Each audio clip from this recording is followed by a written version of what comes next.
Good evening, everybody. Welcome back to the Saints Network podcast and a very special edition. We were spoilt this week because Saints didn't play, so they couldn't ruin our weekend. And so what we thought we'd do is we'd go out there and ask to have a special guest come and join us. We'll talk about that in just a moment. If you haven't already, please make sure you smash all of those magical YouTube buttons for us. Hit the like button if you enjoy our content. Smash subscribe if you haven't already. You can hit that bell notification icon if you want to be notified every single time we go live or drop a new video. And then you won't miss any future streams or uploads. At some point in the near future, we're going to be adding some pre-recorded content as well in the form of like shorts and stuff. Tonight, both Ash and I are quite excited. He might stumble across his words more than he normally does because we have, for me at least, who is the biggest Southampton Football Club legend in the studio with us. And we welcome to the show Mr. Matthew Tissier, or Le God as we've called you on the title. Full name there. Full name, I know, my yeah. mum calls me Matthew these days. I know, we have to introduce you properly at least. So we've got Matt in for an episode. We're going to go through the season with Southampton, his thoughts on the team, the players and managers. We've got a bunch of questions we'll ask. We'll try and stick to these show notes. Inevitably, it will go off on some random tangent. It'll just be a good old chat as per usual. If you've got questions for Matt, what you can do if you'd like to, and there's no requirement to do this, of course, is you can stick them on Super Chats. At the end of the stream, I'll jump into the comment section on YouTube and I'll have a look at what you people have asked. I can't promise to get to all of them. I can't promise to get to any of them, in fact. But if you want the opportunity to have your question answered, you can stick it in YouTube in a Super Chat form. And hopefully at some point I'll get to it. But otherwise, we'll just jump straight into the show. And I'll say firstly, thank you so much for coming and humbling us on our tiny little podcast. No problem at all. My pleasure. I reached out, what was it? 6 weeks ago or something. I think we've done like 3 episodes. I don't know. I thought you were taking the mickey when you told me. So. Yeah, Ash was like, no, it's not true. It's a complete lie. So we've now frantically got some show research. I did some show research on Friday, Matt. Wow, taking it really seriously. I did, yeah. I sat at home with my laptop with some Googling and some searching. And at the same time, what I'd done is I'd gone and purchased myself a copy of Unbelievable on DVD. Wow. Because I used to own it on VHS. Yeah. And I bought the DVD. I found it for £3.50 online. Oh, bargain. Absolute bargain, yeah. Hopefully you're still getting royalties. And I sat there and watched it. And the opening line, so it was, I don't know if you remember it, I'm sure you probably do, but it was narrated by David Baddiel. It was. And the opening line says something like, something to the similar to, regular as clockwork, Matt saves the club from relegation. Right? And to be honest, watching you growing up is certainly quite a true statement. So the first question I want to throw at you is, in your prime, best Le Tissier, do you think you'd save this current team from its current predicament and relegation? No. And I'm very confident in my own ability. Yeah. But I mean, there's a lot wrong. Yeah. With the team at the moment. I mean, everybody knows defending wasn't a great part of my game. And that is, one of the biggest problems that we've got in our team at the moment is we concede too many goals. Yeah. Simple as that. And with me in the team, that wasn't going to change anything. I mean, I could create and score a few the other end, but even this season, I'm not sure that would be enough. Yeah, well, I mean, it is also a problem we're having this season. We're not scoring enough either, aren't we? Well, I mean, it is the recipe for relegation where you let in a lot of goals and don't score very many goals. And that's why we are sat on 9 points and desperate for 3 more to not be the worst team ever in the Premier League. Do you think we're actually? Do you think we have the possibility to avoid that title though? Do you think if we get 12 points, do you think we still avoid that title? Because actually, some of the other statistics that exist, goals conceded, consecutive losses at home. It could be argued that even if we get 12 points, we're still probably going to go down as one of, if not the worst team in Premier League history. Oh no, we'll definitely go down as one of. And I think, getting past the 11 points would give you something to argue against in the debate. That would be the only thing you'd have to argue against, really. Yeah. It's been a pretty horrific season. So, what's your assessment then of the current club position? So, in terms, obviously, we just discussed we're bottom of the league on 9 points. How do you assess the season so far? Firstly, I've got to say, it's probably I do feel a little bit like VAR has perhaps robbed us of a few points. Yeah, a little bit. So I think had there been some fairer reviews of some of the decisions against us, we would already be past Derby's total, to be honest. But by the by, nothing's going to change. That wouldn't have stopped us from getting relegated. I always felt like at the start of the season it was going to be a massive struggle because I couldn't see where the goals were coming from in this team. I didn't really envisage us giving away quite so many goals. I knew we were not great defensively, but the numbers that we've let in this season have been pretty shocking. Even by our standards. So those two things together, I kind of realised early on that it was going to be a huge struggle, because we lost Shea Adams, and obviously Shea had Premier League experience. It wasn't a prolific goal scorer at that level, but he would chip in with a few, and his hold-up play was pretty good. Doing well in Italy at the moment as well, isn't he? Yeah, so I think he's a player that we've obviously missed, and we tried to replace, but we just haven't done that, and I think that's probably for me where a certain amount of the blame lies, if you want to play the blame game, is I think over the last couple of 3 years, the recruitment at the club hasn't been at the same level as it once was when we were flying high and challenging for Europe. And even when we were losing players every year, we were replacing them with some very good players as well. We managed to do that for a few years. That is difficult to keep doing year after year after year. It is, and there's obviously going to be a time where some of the buys you make don't turn out the way you wanted them to, and unfortunately for us, quite a lot of them have turned out that way over the last few years, and I think that's why we're in the position that we're in right now. I think up until the last maybe 2 or 3 years, we've arguably got quite lucky in the recruitment, and then those players turning out to be pretty decent players. I think for as long as I've watched the club, we've typically always been a selling club. Yeah, and I think most clubs are. Yeah, to some extent, outside of some of the larger Premier League teams, if you look at say your Chelseas and your Arsenals and your Man Cities, most of the rest are to some degree selling clubs, and they look to move ship players onto bigger 100%. Teams and make profit. And I get it, and I think at some point most clubs, their luck will run out. Yeah. It's interesting that because there's a couple of points I want to touch on. So it's interesting that you've looked at the players perhaps not being good enough, and that's partly down to recruitment. I've tried to be clever with show notes. You'll notice already it's actually going the way I said. No, that's good. So the next point I had down here was about the current group of players, actually. One thing I want to touch on before I jump into this question, though, is you said that you saw at the start of the season that we were weak defensively and you didn't see where the goals are coming from. Now, I don't want to kick a man when he's down necessarily, but if you, Matt, could see it before the start of the season, surely there's no excuse for Russell coming into this season having not seen that as well. Do you think maybe the club didn't support him with the right purchases? Do you think he just got it wrong? Because I look at some of the signings, I think most fans would have looked at Harwood Bellis and Flynn Downs and gone, yeah, we're happy with the work that the seasons they had the season before. We're happy that they've got contracts. I think a lot of Saints fans looked at, say, Fraser and went, really, Ryan Fraser? Is that really the best signing that we need to make at this level? So some people have accused Russell perhaps of favouring friends and mates rather than making kind of serious Premier League decisions about the squads. Surely, do you think he saw the problems as well going into the season? Is where I'm going with this question. I would like to think that as a manager of several years' experience now, he would have known, looking at his squad, that goals would have been hard to come by. Yeah, in the Premier League with the lads that he had available to him. I think he would have perhaps hoped that Cameron Archer, Adam Armstrong, Tall Paul might have chipped in a bit more than they have done. Yeah. But I say partially the recruitment process was to blame, but also Russell has to take his fair share of blame for that as well, because I think the style of play that we played didn't suit the players that we had. It was far too high risk in terms of the defensive dangers when we were playing out from the back, and even in the Championship we were getting away with it. Yeah, that's what I saw in the Championship. Ash and I talked about this on the train back from Wembley from the playoff final, and we said we need to be very careful going into the Premier League because that league will just punish you. Absolutely. So I saw a lot of times in those games in the Championship where we were giving possession away sometimes in our own 18-yard box, not just in the final third. It was like, and so many times we kind of got away with it because the quality of the opposition weren't able to punish us.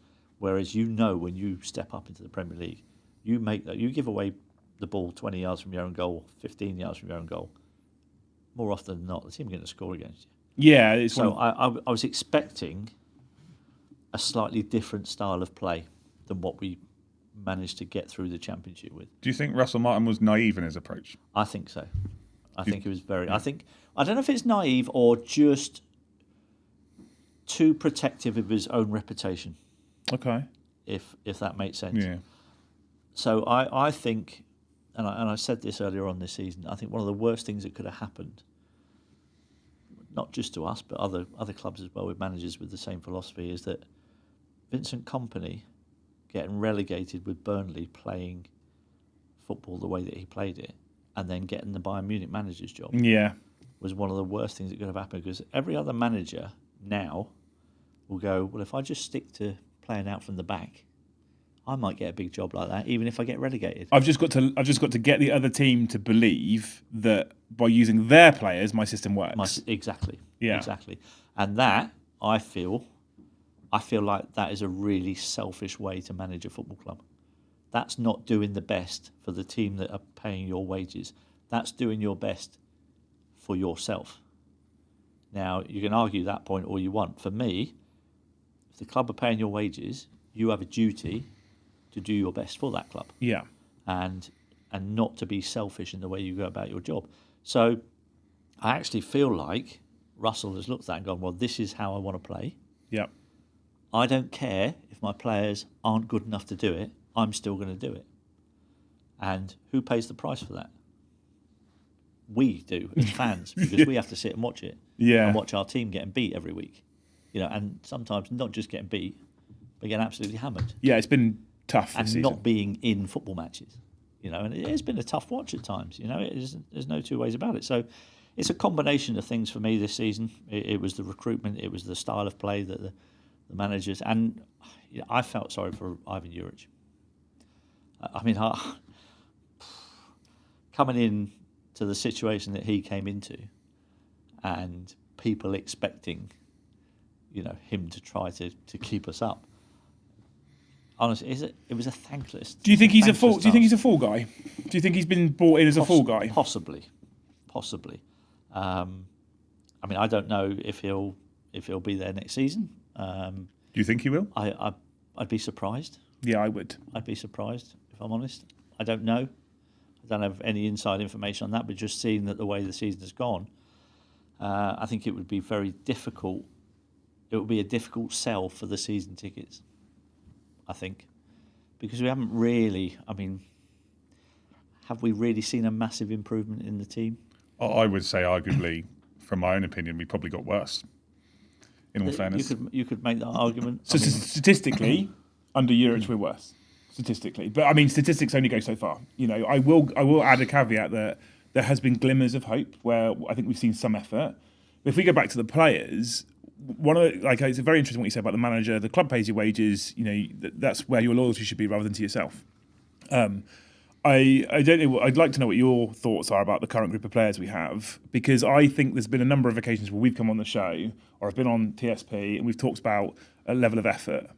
And I joked last week because George Rees-Julian from the Daily Echo was on the show for Total States podcast last week, who's from Wales, and I joked about the Welsh rugby team, because obviously they've not had a great time over the last few years either. And I said, the thing is, at least for the Welsh rugby team, they're putting effort in. They're throwing themselves into tackles and they're trying. I think often with this current group of players, my assessment at least, and it'd be interesting to know what you think as from a pro's perspective, but is that there's just a lack of effort from a lot of them. It's just, we're 1-2 goals down at home. We're bottom of the league with 9 points. You think, run back and make that tackle, chase that ball down, close that gap, especially from central defensive midfielders or defenders in general. And they're just not. And they're just there's videos that have been on social media of them just sort of jogging back. And do you think this is just players who don't care enough? Do you think it's just that their morale is so low? Is there I think it's probably a combination of the things, to be honest with you. I think there does come a time where, your confidence gets battered because you're getting beaten every week. And with that comes a lack of belief. And then with that lack of belief comes I'm not going to catch him anyway. Why should I try? I'm not quick enough to get there. Why should I bother trying? But it's very difficult for me to sit here and criticise players for not running around. I wasn't going to comment on that. But, in my defence, when my job was to go the other way, was to do all the hard work the other end. Because let's be honest, it's much more difficult to create a masterpiece than it is to destroy one. So my job was to create and score the goals. So that's the most difficult thing you do on a football pitch. Defending should be one of the more basic things that you do, because defending is just all about stopping something. You don't have to put something. You don't have to put a pinpoint pass through to somebody. You don't have to hit it in the corner because the goalkeeper's going to save it if it doesn't go in the corner. All you have to do is stop someone. And there are multiple ways you can do that. From that point of view, it's been hard watching a team look like they've been outworked in football matches, especially at home.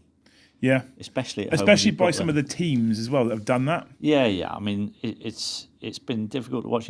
We spent so many years as the dominant team on the South Coast. So to have this season, sit there and watch Brighton come and smash us and Bournemouth come and smash us. Yeah. They were hard. That's hard to watch. It is hard. When we were that team once upon a time. It was also difficult. I was at the Wolves game last week, and it was difficult to watch us go out against 17th place with no striker, set up defensively. Yeah. A change back to a formation that I think most fans are against after having what I thought was a relatively successful run out against Liverpool. I know we didn't win that game at Liverpool. We looked stronger. We looked better in possession. We looked like we had more shape. And a lot of Saints fans I know of have been screaming for 4 at the back, remove this 5 at the back. Yeah. We come out against Wolves and we go 5 at the back. And I don't know if it is a player issue or a management issue at this point, but they just didn't. There's no desire to go forward. There's been some graphs released recently on X, on Twitter, showing our most common pass, which is from our own half back into our own half on the right-hand side. That's our most common pass. You look at everybody else's heat maps for their passing, and there's big attacking passes, and ours is back into our own half the whole time. Again, that's we spoke about the lack of goals, and we've spoken about our defending. The one thing we haven't spoken about is where's our creativity? Yeah. Where does the killer pass come from? Who's gonna thread that ball? Fernandes has got ability to do that a little bit. I thought Adam Lallana might have had a slightly bigger part to play this season in doing that because he's the one that can see a pass. Even though he's 36, I think he is at the moment. Don't tell me that's old. You're how old are you? 38. 38, Matt. Yeah, it's old. But obviously, Adam's been unlucky with injuries. But he's at that age where they are going to happen. But that's that's another thing to factor in is who's in midfield can find that pass to put a bloke clean through on goal and. But it's a combination of things, as we said. I do think that Adam should have featured more this season, and I do think when he's on the pitch we look more solid. He is definitely more of a leader on the pitch now. He's definitely a leader. He has the experience. We don't have much of that. I think him and Fernandes both have the capability to thread that pass. What I don't see, someone making the run, anybody creating the opportunity to. To be fair to Adam Armstrong, and I know. He's had his critics because he didn't score a huge amount of goals in the Premier League. Very good goal scorer in the Championship. But I when I've watched games with Adam, not just this season, but the last time we were in the Premier League, and he actually does make some really good runs. He's one of the few people who will look to run in behind the opposition. Now eventually he gets fed up because he keeps making the runs and nobody feeds him a pass. So as a forward, when you keep doing that and the ball doesn't come, eventually, you're just going to go, what's the point? I might as well not bother. What is the point? Well, what do you make about, just quickly going back, as you say that, because you've mentioned that about Adam Armstrong, what did you make of sort of the Russell Martin style of football? Because there was a lot of times when that would happen, as you say, and the ball would be passed around the back. I'm not a massive fan of it, to be honest. For me, I think a lot of what was great about football in the 90s, we can all look back with rose-tinted spectacles, but I always felt like, looking back, there was a lot more excitement in games. Yeah, I agree. Than what there is now, because so much of the possession-based football is in your own final third or the middle third, and the passing sideways and backwards and sideways and backwards. And I found myself sat watching games getting bored. And I never used to feel like that at football matches. I always felt like something could happen. Something's going to happen. The ball gets forward a little bit quicker. And the quicker you get the ball forward, the more space that your supposedly better players, your forwards, the quicker you can get the ball to them, the more space they have and the more damage they can do. If you take forever to build up your play, your forwards have zero room. There's little threaded passes they're trying to do, and it's so congested in those areas because we haven't got the ball quick enough. It's so hard. Well, it lets the defence set, doesn't it? You said it yourself. Defending and breaking it up is logically easier than creating. Yeah. So if you give the defence chance to set and build their line, well, then you've got no luck. chance. We see it all the time. Yeah. We see occasions where we see Sulemana will run down the left-hand wing and he sort of looks up and there's no one in the box. So the momentum then is gone immediately. Right? There's no ping it in. And there was a game, I can't remember the game, was it Leicester or Ipswich? We hit the byline twice, whipped the ball in the box twice, scored 2 goals. And I was like, maybe they've worked it out. Maybe they've worked out how this works. Hit them quick. Before they can set, before they know what's hit them, there's already gaps there. There we go. And then we seem to then revert back to this slow build-up play. And I, no disrespect to them, they're professional footballers. I've never been at that level, never will be at anywhere near that level. But I don't think we've got the players who can play that style of football because we make too many mistakes and we give it away too often. That's absolutely right. Yeah, I'd have to agree with that. But there has been. I mean, I know it's all doom and gloom. I mean, there have been, moments this season. Like you take the first 70 minutes at Old Trafford. Oh, it was so good. I mean, where did that come from? I know, exactly. Where did that come from? I mean, that was just like, I was watching that game going, is this my team here? It's like, I don't recognise this. Yeah. We're actually on top in this game and we should have been further ahead. We should have been home and dry. But we should have been home. But we set hard, we broke play up, we transitioned really quickly. I mean, Sulemana looked like an absolute world beater. He looked like... He had the best game I've ever seen him have by a million miles. He looked like a brand new Sadio Mane, didn't he? He did. He did. He did. It was briefly. unbelievable. Do you think that Lenny Euro probably still had nightmares about him? Yeah. Yeah, well, I mean, he had him in his pocket, didn't he, for a while? Properly. And then we did what we do and we collapsed. But what I said after that game was, I'll take the positives from that. That was 70 minutes of good football. Yeah. And if we can perform, I said back then, if we can perform like that against your Wolves and your Ipswich, then we should be getting points on the board. We should, but be. we don't. And we this isn't just this season. This was even potentially true when you were playing. But so often we seem to turn up against the big teams and put in a performance, and then not bother with the smaller teams. And it's a really odd thing to watch sometimes. It is. Yeah, it's really weird. Why do you think that is? Because people's theories would say that the bigger teams give you more space, for example. I think certainly when the bigger teams came to the Dell, they very much thought like they were turning up to win the game. Yeah. So they would come and they would expect to be winning the game, and they would come into it with that attitude. They'd be pretty gung ho about how many men they're throwing forward, and and perhaps leave more spaces at the back than other teams would do, who would come in and being a little bit more circumspect in the way that they were playing. And then we'd have to then try and break teams down, and that's when things get a bit trickier. So there was probably a little bit of that, but there was also probably a little bit of the players looking at this and going, Man United today, this is a big game, everyone's up for this, and all of a sudden your level goes up 5 or 10%. Yeah. Because it's actually a massive achievement if you can go and beat Man United. If you then got I don't know, West Ham coming to the Dell, all of a sudden it's like, okay, so we might be expected to beat these, so a bit more pressure on us. Whereas when the big teams come, there's no pressure on you because everyone's expecting you to get beat. So there's a little bit of that as well, but I think there was a little bit of the player mentality going, United, and if I play well against them, they might come and buy me. That's another thing that might enter a player's mind. Well, I theorised last week that poor old Sulemana was really good once the transfer window was open, and now not so much anymore.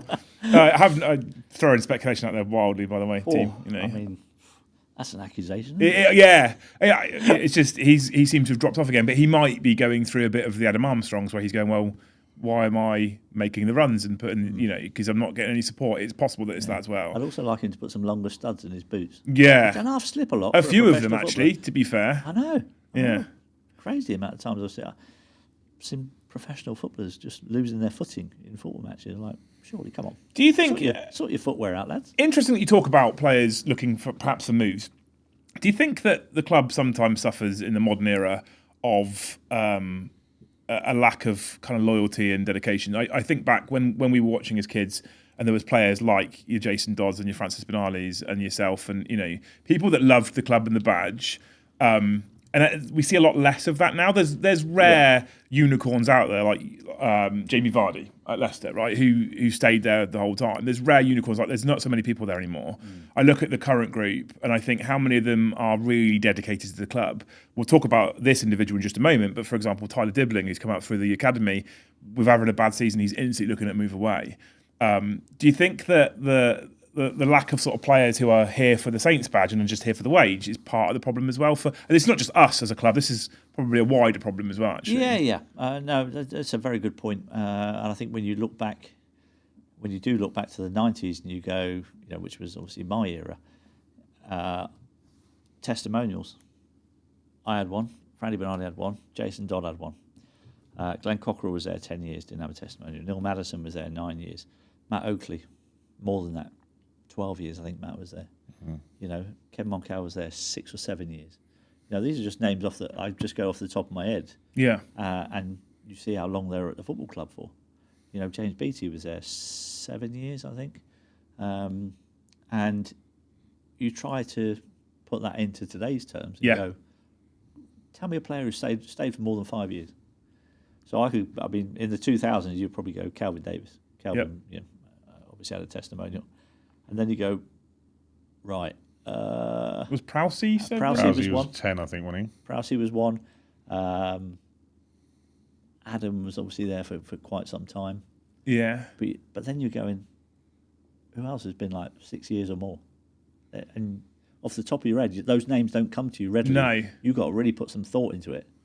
And so you do get that feeling, especially the fans. But if you are going to have a policy where you're bringing in foreign players all the time, then I don't think you can really expect that level of loyalty from players like that. It's really hard, and it's so difficult because we've had players in the past who have stayed with the club and cared for the club and wanted the best for the club. And when you don't have that kind of core to your squad, I think you then get a season like you're getting now if things don't go well for you. Because we had seasons where things didn't go well for us, but then we had players that, when it wasn't going well, would dig in for the football club. Really cared. Would really dig in and really care and didn't want to get relegated. Badly did not want to get relegated. And I put myself in that category. Dodsey and Franny, very much in those categories. Players who really cared for the club, and not just the club, but the community. Yeah. And I don't think you see a huge amount of that in this day and age. Do you think that's the ethos in the club and around the club? Do you think that's just modern day football? Do you think I think it's modern day football to an extent, but there's always there's always room for you to be a little bit different as a football club and have a different philosophy and a different ethos. There's a team in Spain. I don't know if you know about Athletic Bilbao, who will only pick players in their squad if they come from the Basque region, and they won't sign anybody else. And they have an unbelievable team spirit about their football club. Yeah. And I think they're still one of the only 3 teams that never been relegated from the Liga. Yeah. I do think that for all the criticism of Russell, I do think at the very least he did have the team playing for him. I think there seemed to be, my personal opinion is, now I for clarity, for those watching, especially if you're new to the channel, I do think he should have gone, and I do think we probably waited too long to make that decision because he was so stubborn about his style of play. But I also think that one thing that he did have was he had the team playing for him and playing together. I think we're not seeing that at the moment. I think we're seeing them a lot more fragmented under Ivan Juric. And I don't know if that's his management style or whether they're just broken now because the season's gone the way it's gone. Yeah. It's hard because he came into a squad that was so low on confidence, in a team that didn't have enough quality in it to really compete at this level. So it's very hard for him. But there are ways that you can engender good team spirit. And obviously there was I think well documented, he had the fallout with Flynn Downs. Yeah. And it's not something that you really like to see. Managers falling out with players. There's ways to manage things that you should be able to have differences of opinion without having public fallouts. Yeah, I don't like public fallouts. And we obviously last week he took Matty Fernandez off at half time, and he came out publicly afterwards and essentially said he wasn't doing a good enough job. I didn't like what I was seeing. And I think it's fine to think that. And I think it's fine to make that decision and take him off for those reasons. I think he was wrong personally, but I'm not a professional manager. But I don't like coming out in the press and saying it. Matty's a young player. He's done it before with Tyler Dibling as well. Yeah. And I think you should be looking at protecting those players. And either you can behind closed doors say, I think you've had a bad game and I'm not happy with how you're playing. But in the public, I think you don't do that. I'd have said he took a knock. Certainly not to the youngsters. Yeah. I mean, if you've got a seasoned pro who's been around the block a bit and hasn't been doing it, and you feel like you want to say that in public, then perhaps that's fine. But when you're digging out the youngsters in public, I don't see that as a good look at all. No. Did you ever have any experiences with managers? Oh, Ian Bramfoot. I knew that name. I knew it. Ian Bramfoot didn't particularly like the way I played football. No, unless it was against Newcastle. And he was openly critical of my contribution to the team in public sometimes. And then you mentioned the Newcastle game, but he brought me back for that game after he dropped me for the previous 5. You weren't. I don't wish to be rude here, but you weren't that young then, were you? At that point, you were young, but not that young. So I was 24, maybe 25. Yeah, maybe just turned 25. Because your debut was 17 versus Tottenham? It was 17. That was my full debut against Spurs. Yeah, Chris Nicol gave my debut. But Chris was also, I remember him the first season where it's kind of, because I'd come on as a sub quite a bit in that first season, but I scored goals against Man United, Sheffield Wednesday and things like that. But he wouldn't play me from the start very often. And then he played me in one of the games towards the end of the season. I scored a hat-trick against Leicester on an absolute bog of a pitch. My hat-trick goal was in about the 80th minute or something. But before that, he'd always publicly questioned my fitness to be able to get through 90 minutes. Okay. I was only 18 at the time, and it's kind of like, blimey, it's a bit harsh. And then I scored the hat-trick in those conditions. I was like, well, surely that shows you that I can, I can play for 90 minutes in the first division. But then he still kind of didn't really make me a regular in the team for another couple of years after that. Yeah. Well, I mean, I think I saw on the DVD that I watched. It's very weird to watch a DVD in 2025. Yeah, I couldn't find it on any digital server. I saw on the DVD that I watched that you said that after the fact he said that he was protecting you, and you said that you specifically stated, "I wish he'd told me that at the time." Yeah. Interestingly, this season we have relied perhaps a little too heavily, I think, on young Tyler Dibling. I mentioned him earlier. Yeah. And there's a lot of talk and rumour around Tyler and his future at the moment, obviously because we're having such a dreadful season and he does look like he could be a gem of a player in the future. The main chat is around him going somewhere. There's rumours that he'd been spotted at Tottenham for their, not Champions League, their Europa League game. There's now rumours that Manchester United are already talking to the club about signing Tyler. Obviously, you're a young player who was an academy prospect who came into the first team. So I know it's a different time and it's years ago. But what do you think is the best thing for him? Should he trust the Saints process and hang around, or do you think we've overused him as well this season? Tyler's one who I'm really interested in because I think at the moment he's struggling a little bit. I'm seeing in games he's kind of, and I think perhaps what we're doing is we're going, go on, you're magic, go and do the thing. Yeah. And he doesn't really have the support to do that. No, it's very hard for him as a young lad, really in his kind of first full season. The expectation on him is massive because we don't have any other players really to hang our hat on. Yeah. That's the key to it all. And it's really hard to expect an 18-year-old to be the difference in football matches. So he has, and I think he has struggled the last few months. I think he's really struggled to make an impact in football matches. And his confidence looks a little bit short at the moment, if I'm honest. So he's going to have to rebuild himself. But it's a good learning curve for him. It's character building, and he'll be better for it at the end of the season. Whether or not he goes, personally, I think if I was in his position at the moment, I don't think a season in the Championship would do him that much harm. Yeah, quite frankly, he'd play every week, and he would be learning his trade in a tough tough division, 46 games in that division. But you don't know what the boy himself is thinking. Now, I know he's obviously left Southampton once already and came back again because he didn't like it at Chelsea after a pretty short period of time there. So yeah, it'll be interesting to see. I'd love to have a conversation with him and just sit down and see what his thinking is, and maybe whoever he wants a little bit of advice, and then he knows where I am. There you go, well, exclusive here. If he's watching, Yeah, get on it. Of course it is. Do you think that the decision will also be heavily weighted on who's in charge next season? Because he's come out recently, Tyler, in an interview and spoke about how he was very fond of Russell Martin, had a good relationship with Russell Martin. I'm imagining that that's probably because he hasn't got quite the same relationship with Ivan Juric. Yeah. Do you think there's a lot of rumours next season about who will be in charge? One of the leads, for example, the lead rumours is Danny Roll from Sheffield Wednesday. I think that potentially, if he was to be assured that that was a move the club was looking to make, maybe that would help his decision process. Because I know Danny Roll's a very popular manager to work under, from what people have said in the press. Indeed.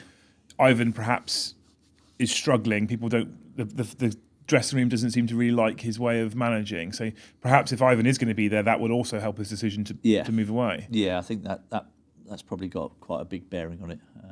But yeah, you're right. I think from the Sheffield Wednesday fans that I've spoken to over the last couple of months, who obviously there was the speculation when Russell went that he was going to be headhunted. All the Sheffield Wednesday fans think very highly of him.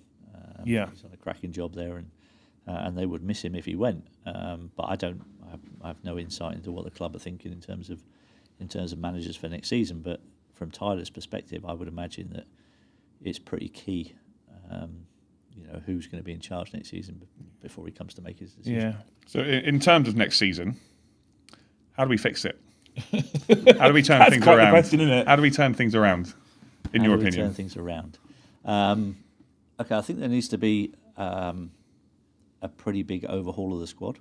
Yeah. It's not a small job.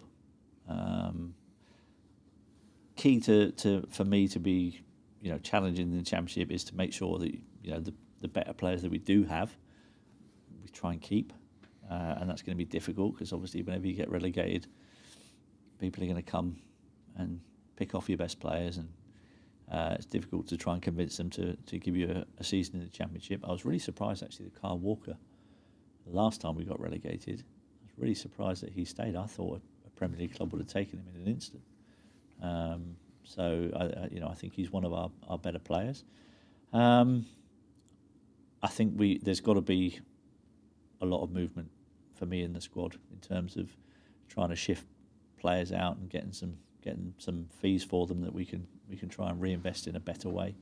And I think there probably needs to be a brand new outlook in terms of the philosophy of the football club and where the club are going in terms of a more long-term view of what goes on in the club. Yeah, we seem to change it topsy-turvy, don't we? I think it from manager to manager. We don't want to be it's really hard. You don't want to be one of those yo-yo clubs. You want to try to get a foothold in the Premier League and try and stay there. We managed to do that for how many years was it? 10 before we got relegated.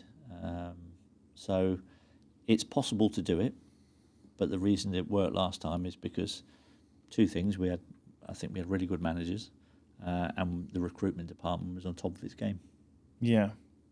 I'm gonna throw you under the bus a little bit here. If you had 5 definite keep players from the current group, 5 whatever we do, don't let them go. Right. Could you list your top 5 off the top? Aaron Ramsdale, Yeah, I agree. Taylor Harwood-Bellis, Okay.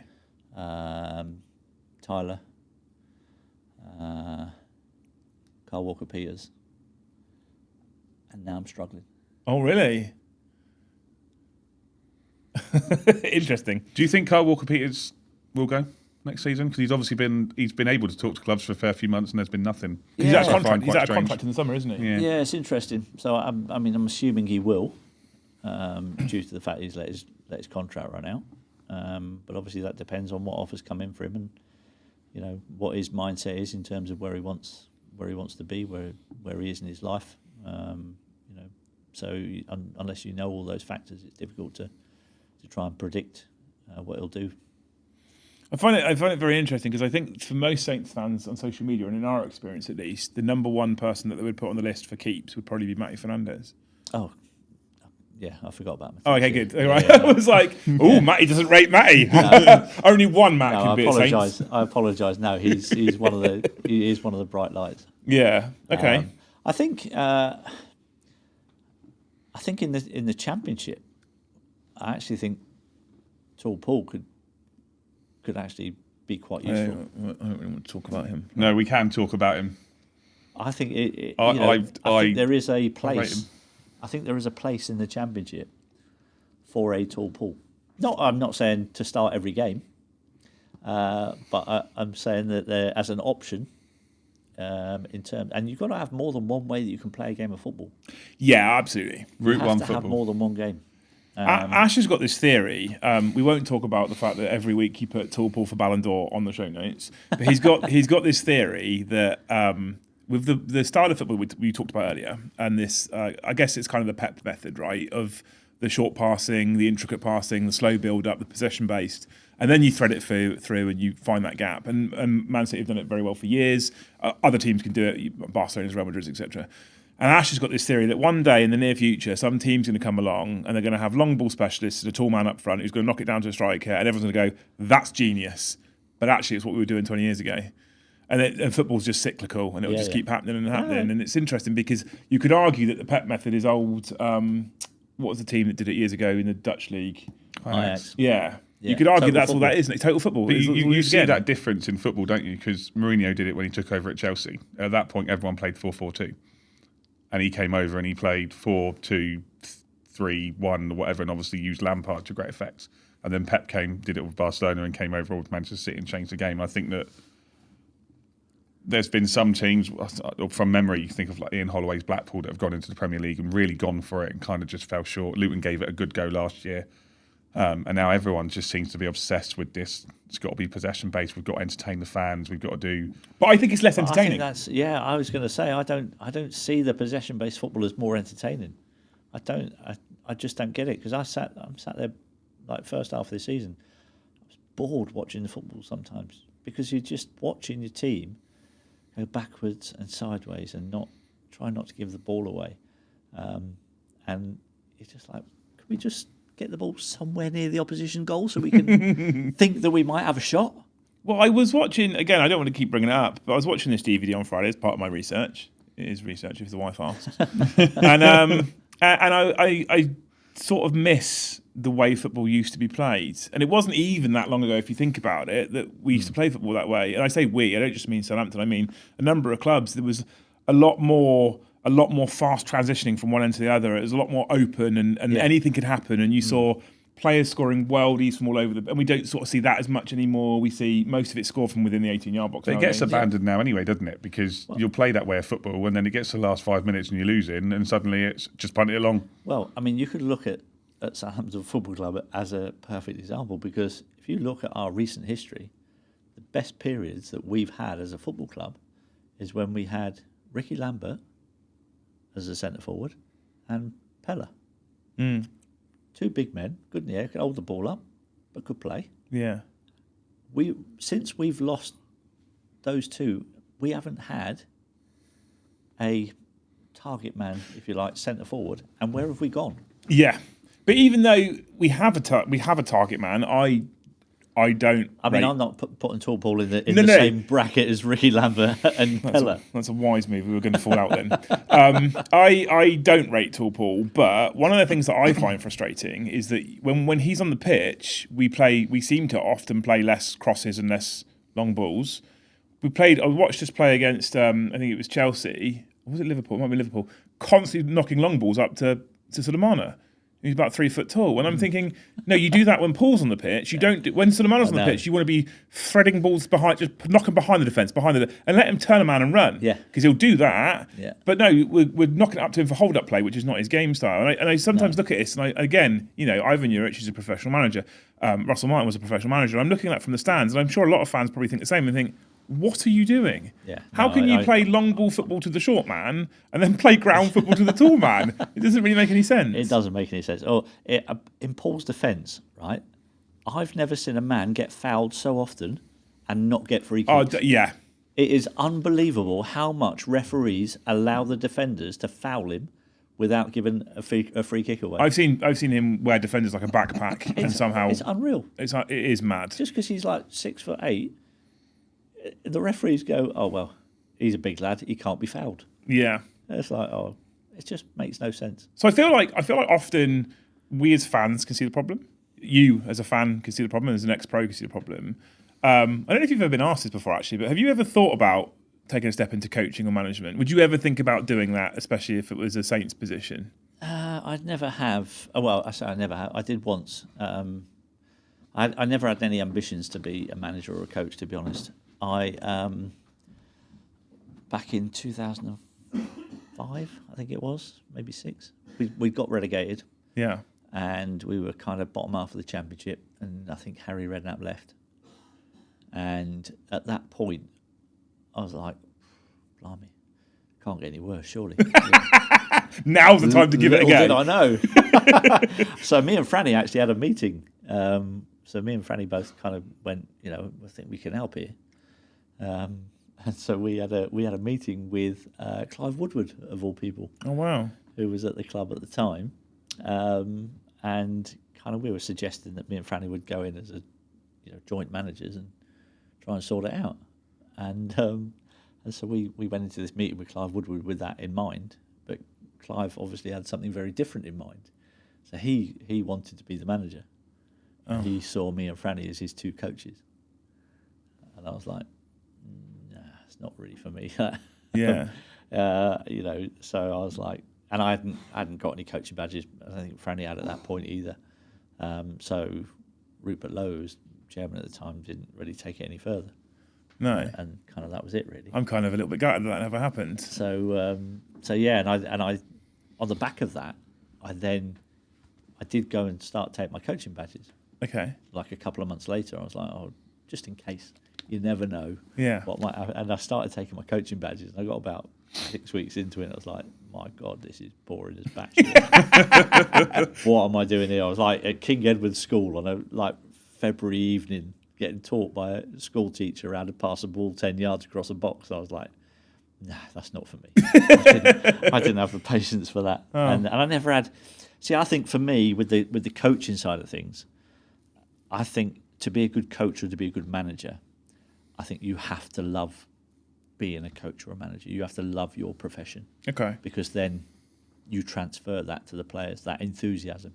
And where I didn't really have that ambition to be a great manager or to be a great coach, I don't think I would have had the enthusiasm to pass that on to the players. So you were doing it because of the club rather than because of the job? Absolutely. Okay. Absolutely, yeah. I just felt like, the club were in a bit of a bad way, and I felt like I could have helped a little bit. Yeah, that's fair. At that point, even if it was for a short period of time. I don't have any ambitions. I've never had any ambitions to be a manager. But that's not to say I don't want to help the football club.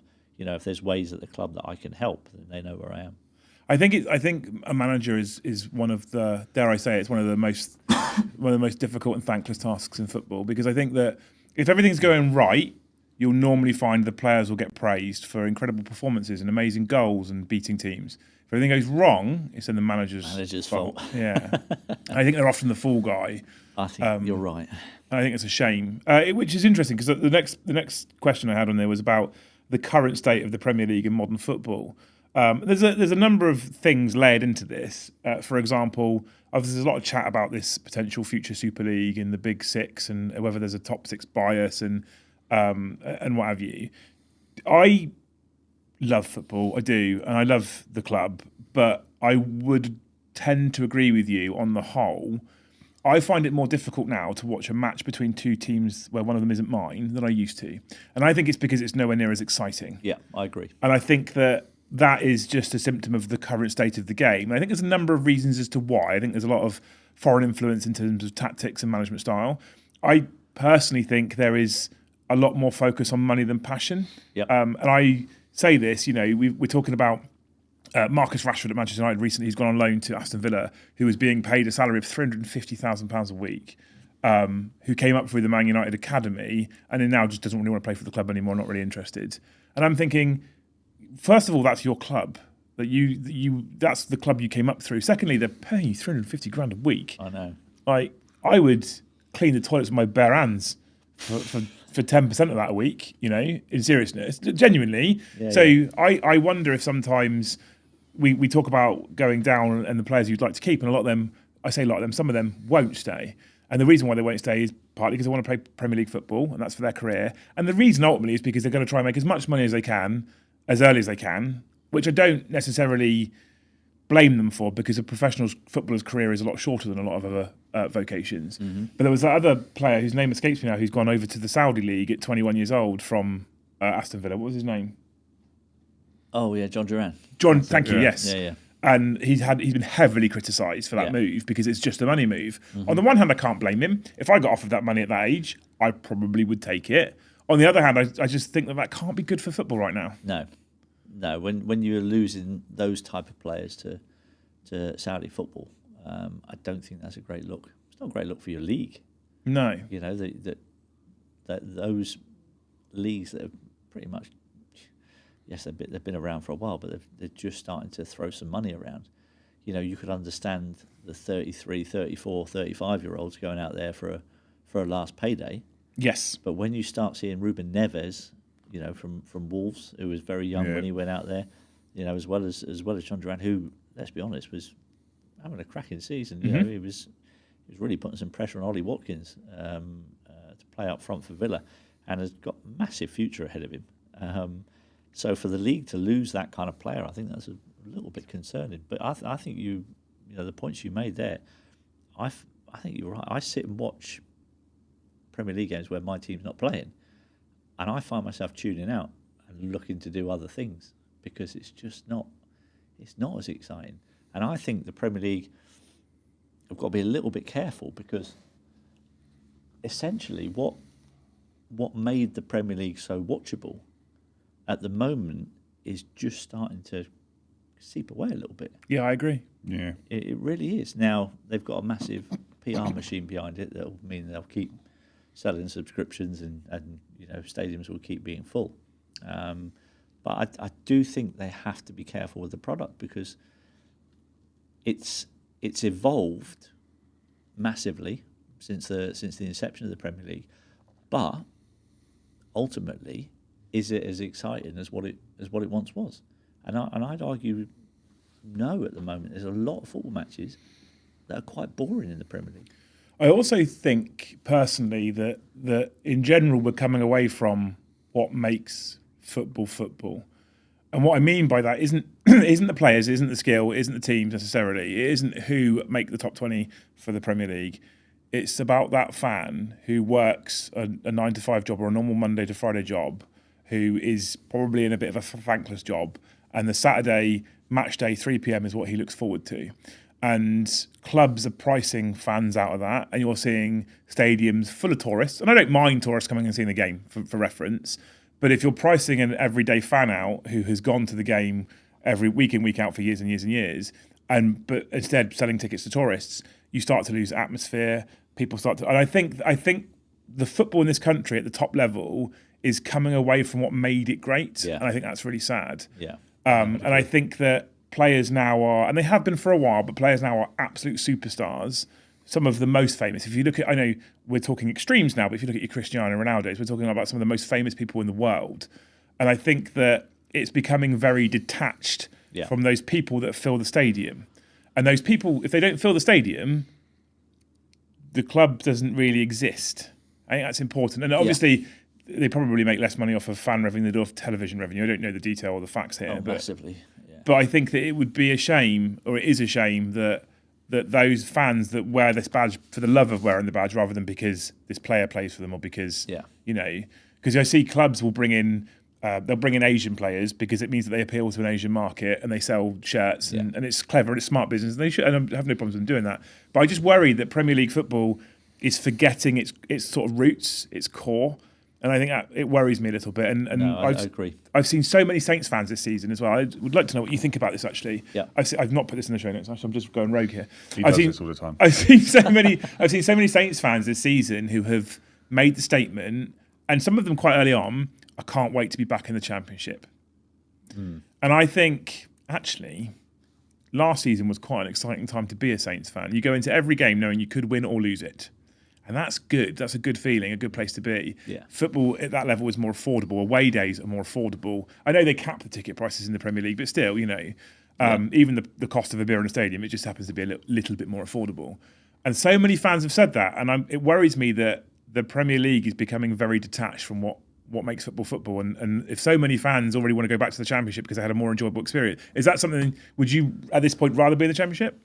Would I rather be in the Championship? No, I think, having spent all my career in the top flight, I'm used to seeing Southampton Football Club at the top table. And okay, for a lot of that period, it was fighting at the wrong end of it, but it was fun and it was exciting. So, would I like to be? I wouldn't prefer to be in the Championship. I'd prefer to be in the Premier League with a team that could compete. Oh yeah. Now, if you're giving me a choice of would you want to be in the Premier League like this season, or the Championship like last season, well, then that's a no-brainer because as you say, you go to every football match thinking you've got a chance to win. Whereas at the moment, we go into quite a few games going, how many are we going to lose by? Yeah. And that's not a nice thing to have in your head going to a football match, for the team you support. So I can understand why fans would want to be in the Championship, would want to see their team win a little bit more often than they're winning this season. That's completely understandable, I think. The point you make about pricing out the fans, I think it would be a really interesting survey to put out amongst the fans, where you could say to them, all right, okay, we can reduce the price of your season ticket, but we will then be only able to afford players of a certain standard, of a lower standard than what we've got at the moment. Would that be acceptable to you? I'd be fascinated to see the responses that you would get from the fans. Yeah. Interesting, that, isn't it? It is, because football clubs are run on, so some of them are on 90% plus of their net revenue is on player wages. Yeah. Which is, when you think about that from a business perspective, that's mad. Shocking. Every other business in the world, if you said to any other business in the world, 97%, or I think it's Tottenham is 97% of their net profit is spent on wages. I say net profit, of their revenue spent on wages. I think most other businesses will go, it's unsustainable. Yeah, it's impossible, you can't do it. And yet, that's how clubs are operating in this league. It's bonkers. It is mad. It's bonkers. Talking about current football, we do a segment on this show where we like to highlight the. I say we like to not criticise always, but celebrate the use of VAR in the Premier League. What's your thoughts on VAR? We have our own opinions, obviously. I have a head and a heart. My heart is just get rid of it. My head is it's not going anywhere. Keep hold of it. Do you think it's a positive? Maybe not just for the English game, but for the game in general? Or do you think the PGMOL maybe don't use it correctly? Because there's a lot of people that say it works well on the continent, but not in England. Mm-hmm. My thoughts are, so if we go back before it came in, and they'd said, right, it's coming in next season. At that point, I was like, brilliant. This is great. This is going to even things up a little bit, because I spent my entire career getting shafted by decisions that went for the big clubs, and no two ways about it. So my next question is there a top six bias? There was a top six bias, and there was, or there is. Well, I'm coming to that. So when it was coming in, I was like, brilliant. This is going to even things up a little bit, because it's going to be transparent. You're going to be able to see the decisions, and everything's going to be a lot fairer. That's what I thought. Our dad said the exact same thing. However, over time, seeing how it's been implemented, I now look back and I think, why did I expect the same blokes who were making the mistakes on the pitch in the first place? Why did I expect those same blokes who sit in the VAR room to watch it back on video and not make the same mistakes? And that's what's happened. So the same people who are making the mistakes in the first place are the ones that are in the VAR room now, still making the wrong calls. And I look back and go, why didn't you think of that? See, I actually felt like there should be a separate group of referees who do the VAR stuff, completely detached from the group of referees that referee on the pitch, Okay. right? Yeah. And there's a reason for that, because obviously there's a group of referees. You will have referees who are good mates with other referees, right? There'll be some cliques amongst the referees, and if you are in the VAR room and your mate is on the pitch and he makes a decision, as his mate in the VAR room, you're not going to want to make your mate on the pitch look silly. We've seen it, haven't we? And With go the, against him. The Cucurella hairpull with at Spurs with Chelsea. You're not going to want, and that's a conflict of interest. So you need to take away as many conflicts of interest as you possibly can. So by having a separate group of perhaps referees who have retired, because there's no physical need for, you don't have to be fit to go and sit in a VAR room. So you could have referees who have, been long since retired, but who know the laws of the game. You can have them doing that job, who have no conflict of interest with the referees that are doing the job on the pitch. Then I think you get a fairer system. I also feel like, and I said this right at the start before it even come in, I said in that VAR room, there should be a former player sat in that VAR room to give a little bit of context for not to make the decisions, to give a little bit of context for some of the things that happen on a pitch. Some of the challenges that go on. They've got a better understanding of the force that's involved in those challenges than the referees that haven't played the game at that level, who wouldn't have that kind of insight. So I think that would have been useful. And the other really interesting thing was, because when it first came in, obviously I was working at Sky then, and we were all invited to go to Stockley Park before the first season that it came in to have a briefing of how it was going to work, right?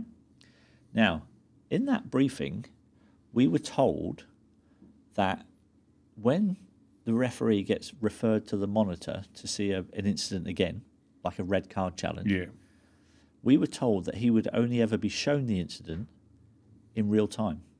He would never be shown the slow motion, because that gives a completely different perspective on things when you slow things down. And it's never... The referees are now shown these red card incidents in slow motion, and they freeze frame it at point of contact as well. That shouldn't be happening. If they're going to make a decision, they should make that decision on what they see with their own eyes in real time. And if they want to see it again because they didn't have a correct angle, they should be shown it in real time. Because I think slow motion distorts everything. And that hasn't been happening. So I don't know if there was an actual point in time where they consciously went, no, we're going to start showing them in slow motion. Because that wasn't the premise right at the start. I'm pretty sure of that. It's interesting because on Mic'd Up, Howard Webber's now started to say that they want to come away from looking at it in slow motion and start seeing it. So when you hear the vocal, now obviously we weren't privy to the meeting that you went to, but there was a lot of criticism, wasn't there? I remember a red card at Spurs, for example. I think it was for Curtis Jones, where it was slowed right down. And now suddenly we're coming away from what, as fans, we were told were the basics about VAR, for example, the weight of the on-field decision, for example. Yeah. And now we're having to explain, or Howard Webb is having to explain why they want to stick with the weight of an on-field decision, because for years, when a referee went to a screen, you knew what the outcome was going to be. Overturned. Always. Yeah. Yeah. Yeah. I think So to sum it up, I think it could be a really useful system if it wasn't being implemented by idiots. Yeah, and Ash has said this a lot. He said it's a great idea. That it's not the system that's the problem; it's the operators. Absolutely. So like I said to you as you started that, our dad said the same thing when it was coming in. He said, "Finally, we've got a mechanism to remove some of this bias." And I sort of felt the same. And I think the reason why I felt the same was I was thinking to myself, if you are now giving individuals the tools at Stockley Park or whatever to slow stuff right down, to be able to see it, and whether they show the referee or not is irrelevant at this point. The fact that they can slow it down and they can actually really look at this, I'm thinking, well, surely at that point you can't then in good conscience go back and go, yeah, this is the decision, because everybody's now going to go, well, you've all seen the slow mo. So in the past, when we watched Premier League football years and years and years ago, and you see a challenge going on Sky, watching on Sky Sports or on whatever platform you're watching on, you go, oh, and then when it slows down, you go, oh, actually, the ref made a bit of a bad decision there, but you forgive him because he's seen it at real time and he's not seen any replays. Yeah. And I think that now you get the benefit of those replays, and you go, well, you can make the right decision here. Yeah. So surely you're not going to go out on public television and make the wrong decision again. And they do. And they do. And then the worst part about it is, even if we keep the system as is and keep the operators as is, if they make that wrong decision, there isn't really no a comeback. punishment. There's no comeback on them. Yeah, exactly. No. Well, we discussed this, sorry, just to cut across you quickly, but Michael Oliver made what was highlighted as a mistake where Miles Lewis-Skelly was sent off at Wolves, and his punishment was to lose the Man City-Arsenal game, but to get the Ipswich-Southampton game. Yeah. It's not really a punishment. He's still refereeing a Premier League game. Yeah, and who gets the punishment? Yeah. We get the ref who's making bad decisions at our game. You know? Yeah. So it doesn't really make a lot of sense. It's I personally think that there is still a big club bias. I can't quite put my thumb on why this happens. I look at the first penalty decision away at Anfield, which I can't still to this day believe that was given as a penalty. I have to think that if that happened in the other box and that was one of our players going down under a challenge from Virgil van Dijk, it doesn't get given as a penalty. Not a chance. So I think there's a big top six bias personally. And I'm not trying to have a go at. I know we've got fans in the chat that watch who are Arsenal fans, etc. I just don't understand how it still exists. With VAR, surely that was the opportunity Absolutely. to level the playing field a little bit. Yeah. And I think Do they want to level the playing field? well, That's the exactly. question. I'd argue it's inexcusable. And if you look at the VAR decision, interestingly, there was a thing that was put out, and this was about 3 weeks ago, that said that if you took every incorrect VAR decision, what would the points look like? Saints would already be on 12 points. There was I don't know which one it was. I'm not sure where it was. Brighton. Was it Brighton? It might have been Brighton. Yeah. But interestingly, Liverpool lost a ton of points based on that assessment. I think they had more penalties in our game versus them than we've had all season. I mean, we have to be in the box to get a penalty. Yeah, to be fair, that's all right, yeah. It does help. I think it's very interesting because I think that there has always been a big club bias. We've got close family and friends who are fans of bigger clubs, Arsenal's and Chelsea's and whatever, who flat refuse that is a thing. And it's not. Well, I've had players who I played against who were playing at big league clubs actually go, yeah, of course we did. Yeah. Of course we got decisions. But we've seen Especially it. at home. I don't think I've ever seen you as angry as I've seen you. Half-time Manchester United in the Manchester League United in Cup the final. League Cup final when Oh Gabby my Dini's God. goal was disallowed. I was that close to swearing on live television. See, I we literally thought you did. I was literally half a beat away from calling the linesman a cheat live on telly. Oh, wow. Yeah, I was fuming. Absolutely fuming.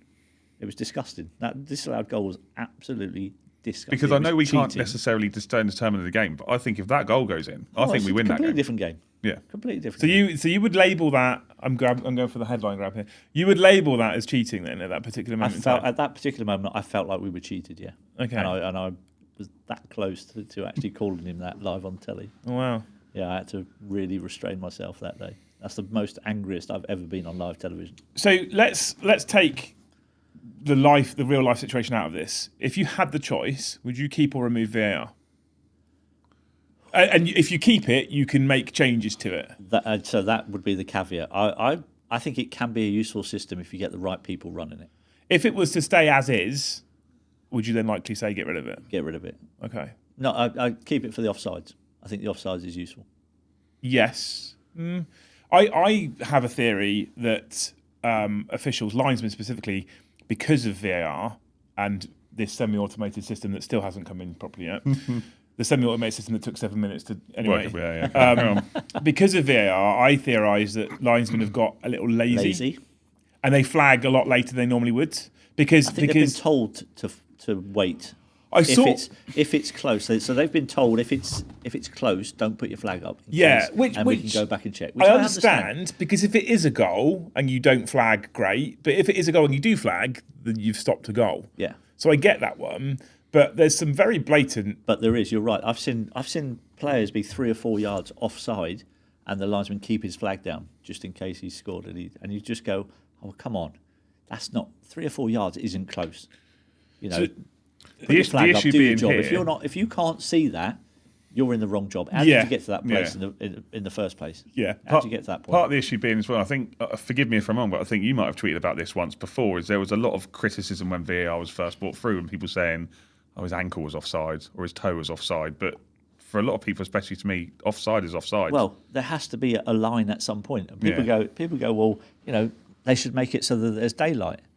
Okay, that's fine, but at some point, there's going to be that decision that is like a midgie's knacker of being offside, and everyone's going to go, it's not really offside, is it? It's only Yeah, that of course. much. Well, okay, all right, so we'll give them if it's just that much. What about that much? And where do you draw the line? How far offside are they going to be before we go? No, we can't allow that one. So there's got to be a line at some point. So for me, it doesn't really matter where that line is drawn. You have to make a decision. Is he the other side of the last defender? Yeah, I think for me, if I had the choice, I think I would remove most VAR interactions in the game. I think personally, from a fan standpoint, I understand that the kind of concept that it stops some of that bias, but we haven't seen that happen. I think that what it also does is it can remove a lot of why I love going and watching live football. That moment of joy and celebration that just gets robbed from people. And sometimes you celebrate and then it wasn't a goal, and sometimes you don't it's kind of a muted celebration after it's finally given. And I think that it robs some of the excitement out of what for me is match day. Yeah. If there's a way they can solve that, rugby do a pretty good job of it. I'm a big rugby fan. Obviously, rugby's a very different sport. It's a lot more stop-start, but I would probably keep it for things like offside, because once the ball's in the back of the net, we'll play stopped anyway. So you might as well look at it. But I also think that VAR, personally, if it is being kept, I think you need to give them a time frame. You need to make a decision within 60 seconds. Yeah. Because some of the decisions we've seen have been laughable. And sometimes, as you will know, sorry, not my friend then, people in the stadium have no idea what's going on. Yeah. And that's the problem. You know what I think would be interesting is to actually only use the VAR when a goal goes in if the opposing captain throws a challenge down. We've had this suggested to us by our audience. Give the captains like a couple of one or two challenges like cricket per half to be able to go, right, the goal's gone in, and they can immediately go, something's wrong with that. I saw something wrong with that. I need you to check this. Yeah. My centre-back told me that was offside. Have a look.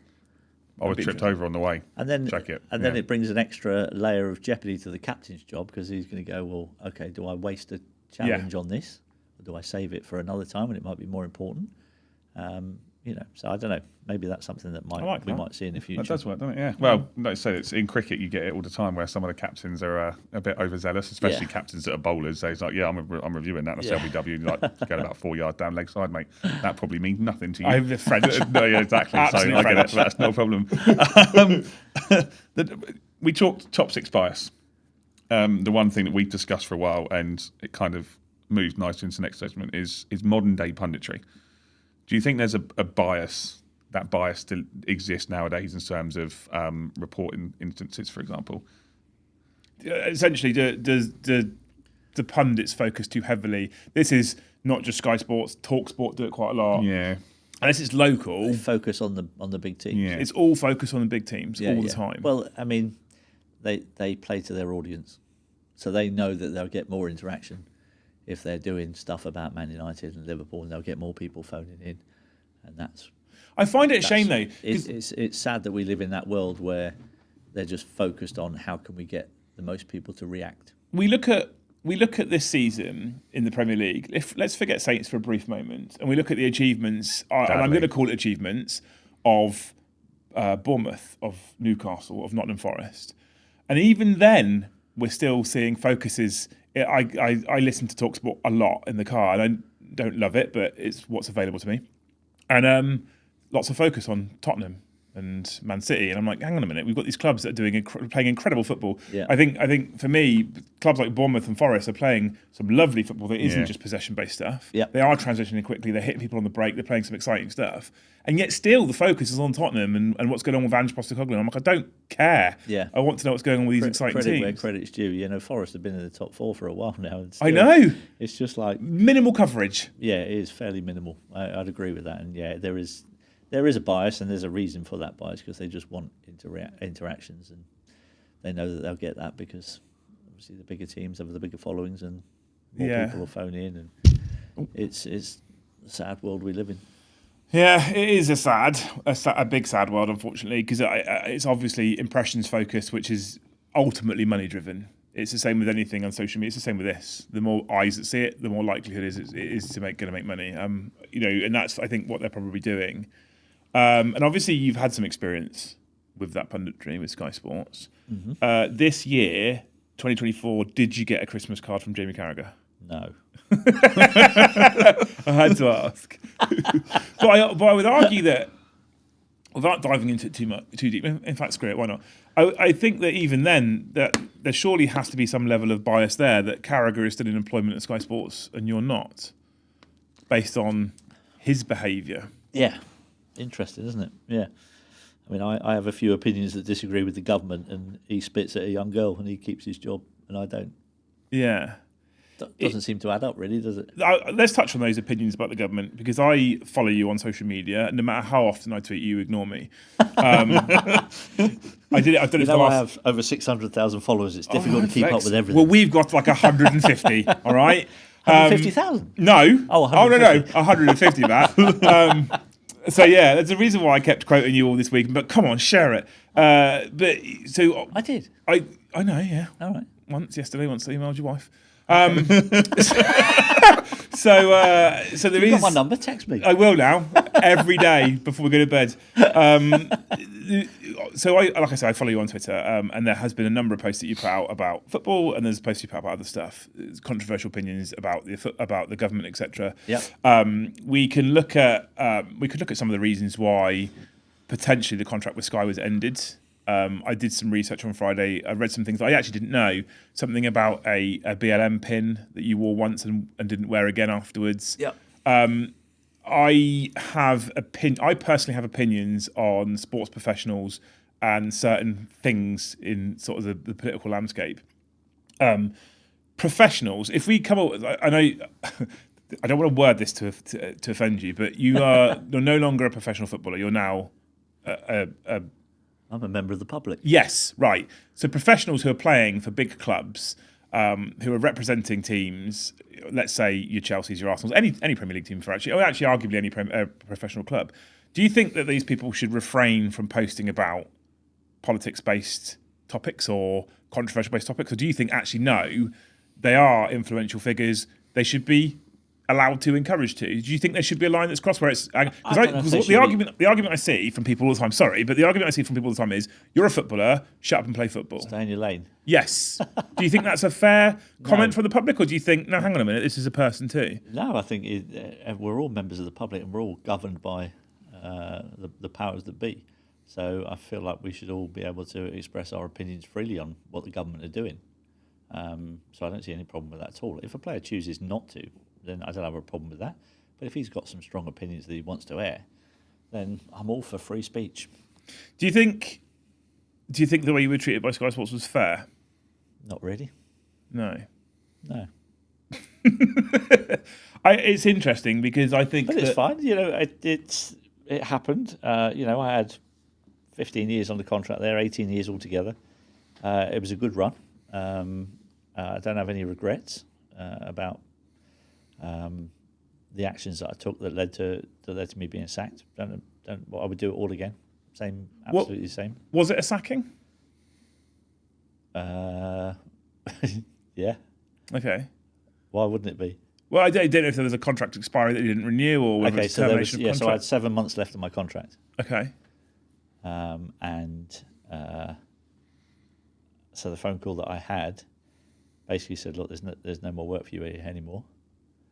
Did they give a reason? Under the terms of the contract, they were taking the show in a different direction. That old nutshell. Was the reason I was given, and I had 7 months left of my contract, and under the terms of my contract, apparently, because I say apparently because don't read the contracts on. Who does? Only the number at the end. That was it. Apparently, under the terms of my contract, they only needed to pay me 3 months pay to get rid of me. But they were very generous. They said, it's about like a week before the season started, and they said, we know it's quite short notice. You're probably not going to get another job now before the season started, so we'll pay you 6 months. And I was sat there thinking, I've just worked for you for 18 years. I've got 7 months left of my contract. Why would you not just pay me my contract up? Yeah. Even if you're not asking me back. Just pay the 7. Not go 6 months. I've got 7 months left. We'll just give you 6. It does Honestly, seem petty, doesn't it? It's petty.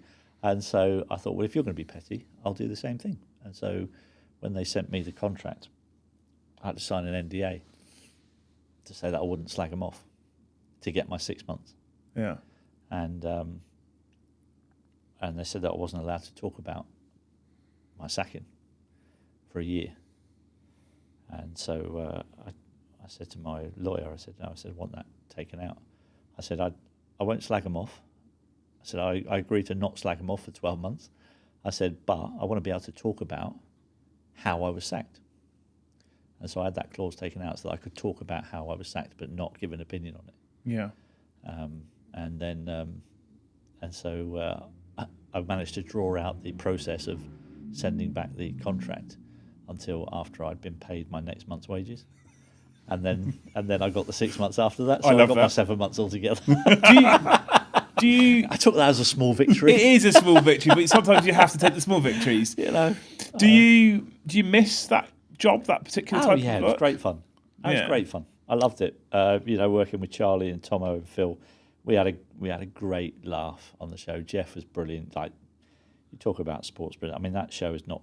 I don't think it was the same after the three of us left, but after Jeff was the glue that held that show together the whole time. You know, even while we were there.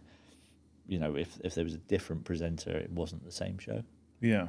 And so, you know, I think it was such a tough act to follow. I felt sorry for whoever was going to get that job after Jeff left. He did such a good job of it. It was brilliant. He did do it. I mean, it was on every Saturday we were at the football. It was on our house, wasn't it, at home? Every Saturday. And there are memories that I have of Slampson scoring last-minute winners. Yes, it does happen. And the little hand appearing on the screen. And I don't know, I don't want to, forgive me if it's an insult, I don't know if you watch it now, but it just doesn't have that same atmosphere. There's no dancing when Hartlepool score anymore. There's no, I've watched it briefly on occasions, and it doesn't entice me to watch for long periods of time. Is that polite enough? Yeah, but I would argue, that for me is, as we spoke about earlier, the wider Premier League at the moment for me. I think it's losing some of its DNA, some of what made it what it is. Whether that is Soccer Saturday now being... We didn't have live football on the show. You know, there wasn't that wasn't what the show was about, really. It was about, for me, I think it was about the personalities that were on there. 100%. But this is that had strong opinions on the game, that could have an argument, you know, and sometimes we had some proper full-on arguments on the show, and they were real arguments. You know, we were passionate about our teams, about decisions that were made, you know, and so we would have arguments, and then once that subject was finished, it was like, okay, that's done, let's move on. Yeah. And I think that's what's missing in the wider world today, not just on that show. But it seems like in this world that we live in today, you can't have differences of opinion and not fall out. But it makes television boring. So for those of you that are football fans only, I've talked about this with my team for the other channel that I run here, and I used the Top Gear analogy. And it got to the point at the end of that particular show, no matter whether you are a fan of Clarkson or not, the reason why that worked was because of the personalities that did the show. And actually, towards the end of that show, you didn't care what cars they were in, despite the fact it was supposedly a car show. I would argue to some extent that it's similar with Soccer Saturday. You know, it was a football show, but there were personalities and people got invested in personalities. And those personalities were passionate people, and the Top Gear lads are passionate people. And I think that passion is a word that often I feel is lacking nowadays in modern day football. Yeah, I think the thread that ran through us all on that show was that we all loved football still. Yeah. You know, and we all cared for our clubs, you know, and that kind of came across. And we all had, as I said, we all had strong opinions on things, you know, and we called it as we saw it. You know, we didn't shy away from, you know, criticising people when they needed to be criticised, you know, in a way that wasn't disrespectful to the current players, because we've all been in that situation. So you try to do, if you are going to criticise a player, you try and do it constructively and not disparagingly, you know. And I think for the main part, we did that. Yeah, absolutely. Do you think if they ever came back to you and said, "Look, Matt, what we're currently doing is a bit shit compared to what we were doing before. Would you come back? Do you think you'd ever consider it?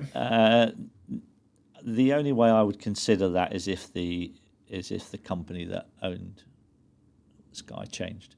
Okay. So I wouldn't go back to work for it in its current guise. Quite a significant change to bring you back then. Yeah, I wouldn't work for the people that run the show at the moment. No. That's fair. They're the same people that ran the show when you got sacked. Okay. So you obviously moved on from Sky.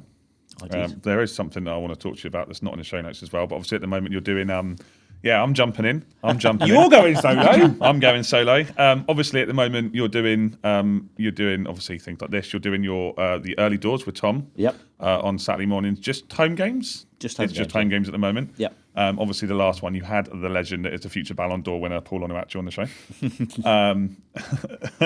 The one thing I was going to talk to you about was something that he won't know about, but was Sholing. So obviously you're now a director at Sholing Football Club. Yep.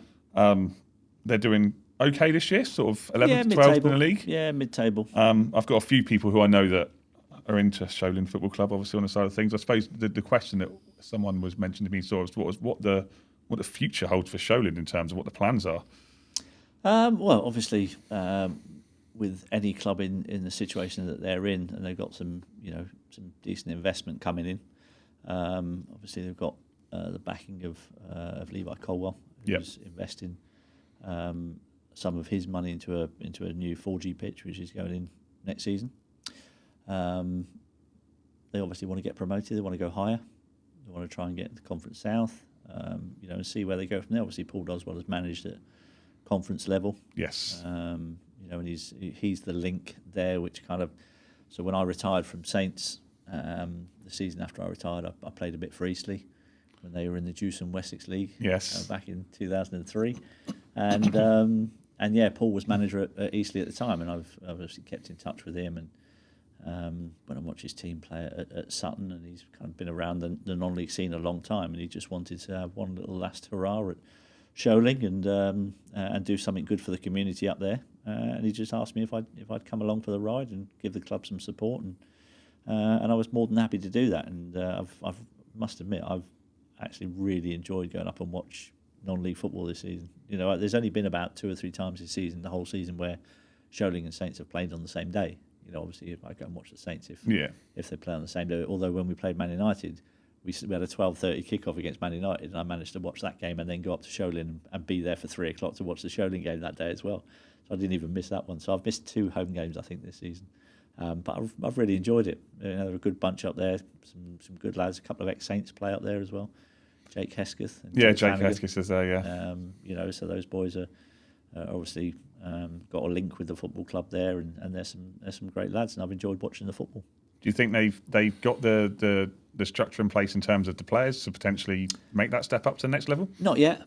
It might take a year or 2. I'm hearing Saints are going to have a clear out soon, so bring some of them in. The reason I asked that is because do you know what, you say that? I was watching them Sholing play a couple of weeks ago, and I've been watching the game for about an hour, and the guy sat next to me went, "You know who that is, don't you, playing for the opposition?"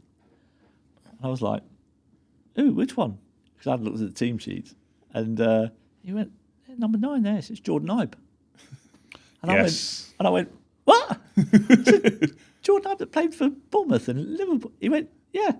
I went, "I'm not being funny. I was just watching him for an hour. He ain't tried a leg the whole game." I was like, what's he doing here? I think his struggles at non-league level have been quite well documented, haven't they? The only reason I obviously asked is because obviously at the top of the Southern Premier League, where Sholing play, AFC Tottenham currently sits second. Up there. That's where I live. James Beattie. And obviously Director Charlie of football. Austin is currently there as well. Yeah.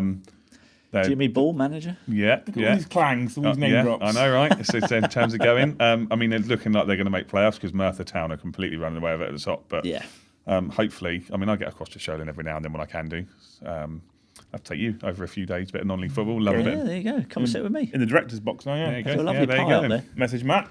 Get a prize on. So Ash mentioned early doors with Tom. How did that come about? Was that, did you approach the club? The club approached you? Club approached me. Yeah, it was. I think it was. When was it now? I think we did our first one back in. Blimey, was it November? It was October not or too November? long before I finally convinced Ash to let us do our show. Oh, okay. And then I yeah. saw this So I think it was podcast. November. Tom Deacon was on Sky Sports, right? Not Sky Sports, on TalkSport. They talked about this new podcast. And I was like, I know that name. And he said, yeah, so it's about the Saints with Matt Tissier. I was like, you bastards. We're just about to start our show. But it's not really, it's only kind of a bit before the home game. It's like a magazine type show. It's not really, I don't see it as a kind of podcasty type thing. It's almost just like a little, as we spoke about before, a little Soccer AM-esque type thing. So the just to producer go out before the home games. is who was called Rocket. On Soccer AM. If you're watching at home or listening and you haven't ever watched Soccer AM, probably the greatest football show that was ever made. Specifically when it was Tim. After Soccer Helen. Saturday, obviously. Yeah. Well, I mean, Tim and Helen's Soccer AM, Matt, was pretty good. It was pretty good, wasn't it? Yeah, it was pretty good. And you know, there was definitely episodes where you were on it. That vibe, that sort of show, you know, I love it. So I mean, that must be a lot of fun to make. I think it was actually the brainchild of Phil Parsons. The CEOs who thought that there was a bit of a market there to do a show like that.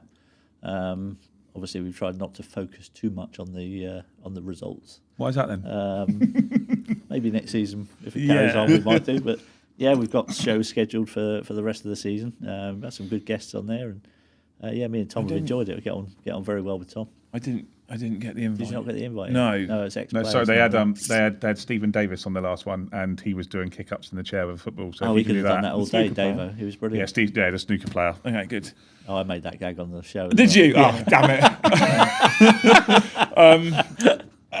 I mean, I think one thing I will touch on, we're getting to the end of the show notes now, so we're waffling about nonsense. And I have got some questions through from the audience we'll get to. But the focus, not focus on the results at early doors, is that a club sort of conscious decision, or is that just you and Tom have gone, let's step away from that a bit? Or no, I think we just wanted to make it not kind of really reliant on the results of the club, and make it a little bit of an entertainment thing in its own right, rather than have to rely on the results to get people to view it. Some of the fan base have accused the club this season on occasion of being a little tone deaf with some of the things they've done and some of the posts and social media sort of presence that Southampton have got. So I mean, I've got the club app on my phone, and they would kick out all kinds of articles and clips from training, and sometimes, after 3 or 4 losses, clips of the lads in training mucking about a bit, which people should be allowed to unwind and blow off a bit of steam. But obviously, to the fans who've paid good money,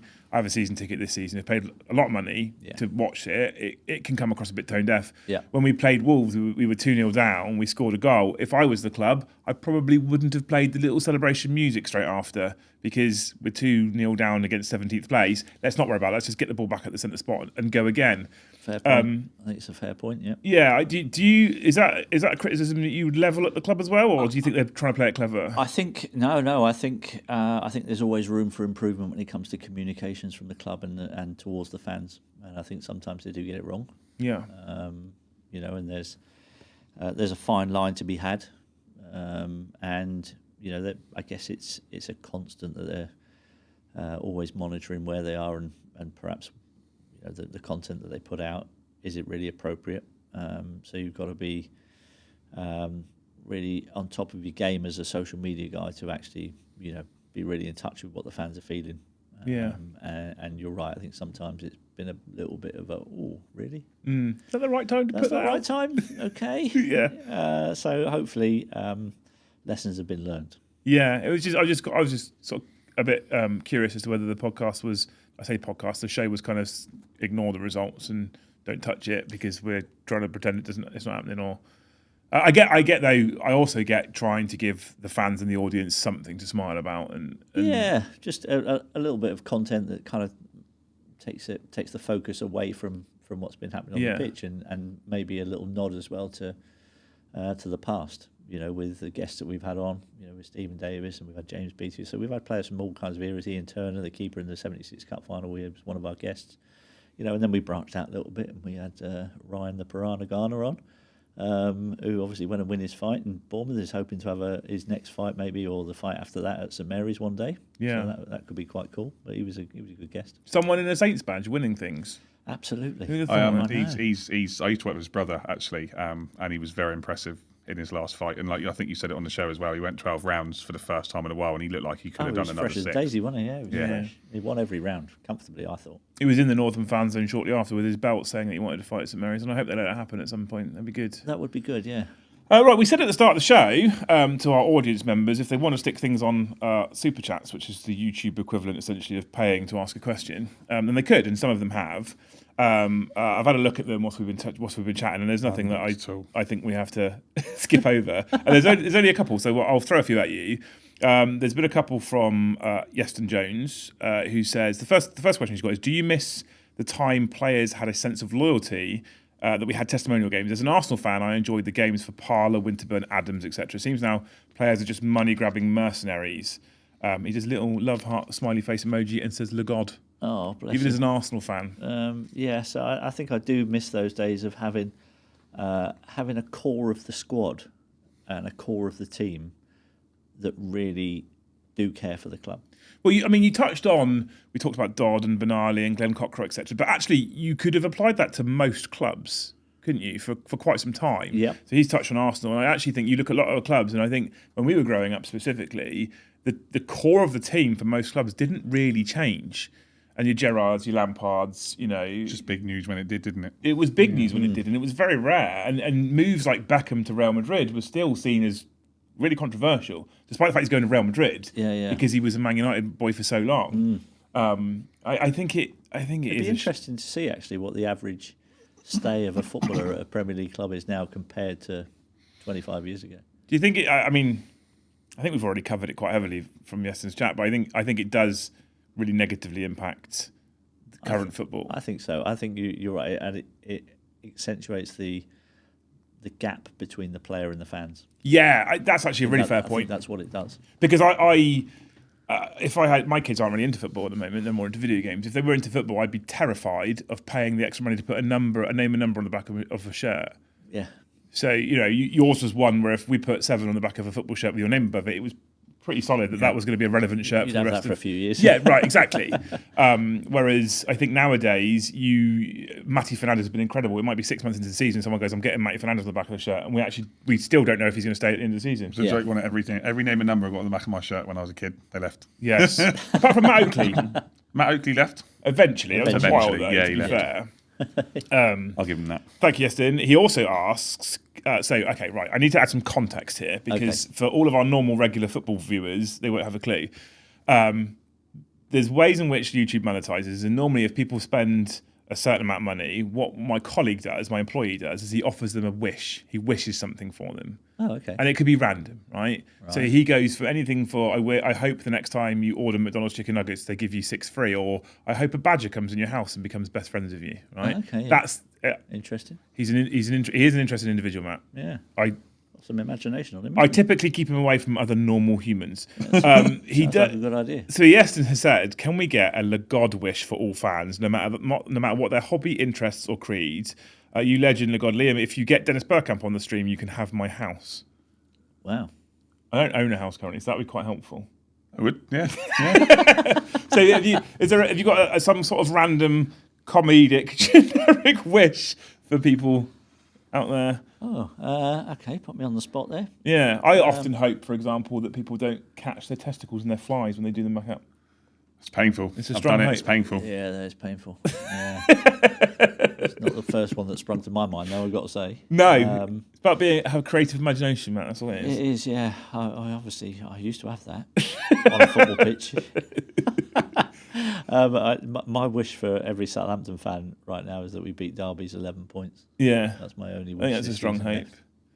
I think that's a strong hope. We should wait and see where that's going to come from. I'm not massively hopeful it's going to happen. It's going to take place. I mean, Football's a let's funny just old game. Park the bus for like 3 games. Just get 3-0-0s. That's all we Well, need. there was another piece of data. I'm terrible for finding statistics. I love statistics. Was that actually out of the remaining 9 games we've got left, or 8 games left? 9 now? games we've got left. 9 games we've got left. If we don't at least win or draw 4 of them, we will go down. Even if we win 1, we will go down as having the most amount of losses ever in a Premier League season. Impressive, yeah. That's only because Derby won 1 and drew a fair few. Yeah. So I'm aware, but still, it's still another record. This is what we talked about right at the start, right? Where we potentially still could be. So even if we don't get past Derby's figure, we've won more games than them. yeah, Yes, we have. Yeah, Oh, that's all right then. we'll take that win. That's my arguing point against being the worst team in Premier League history if we don't get past 11 points. I'll take it. That's the clip we're going to put out there later. We beat more than Derby. We're better than them. Yeah, done. Silence Fool says, Matt, how would you rate Ricky Lambert alongside Saints' greatest ever strikers? And how would you also rate Marion Pahars? Well, I'd rate Marion Pahars very highly. Yeah. He was one of the most talented players that I played alongside at Saints.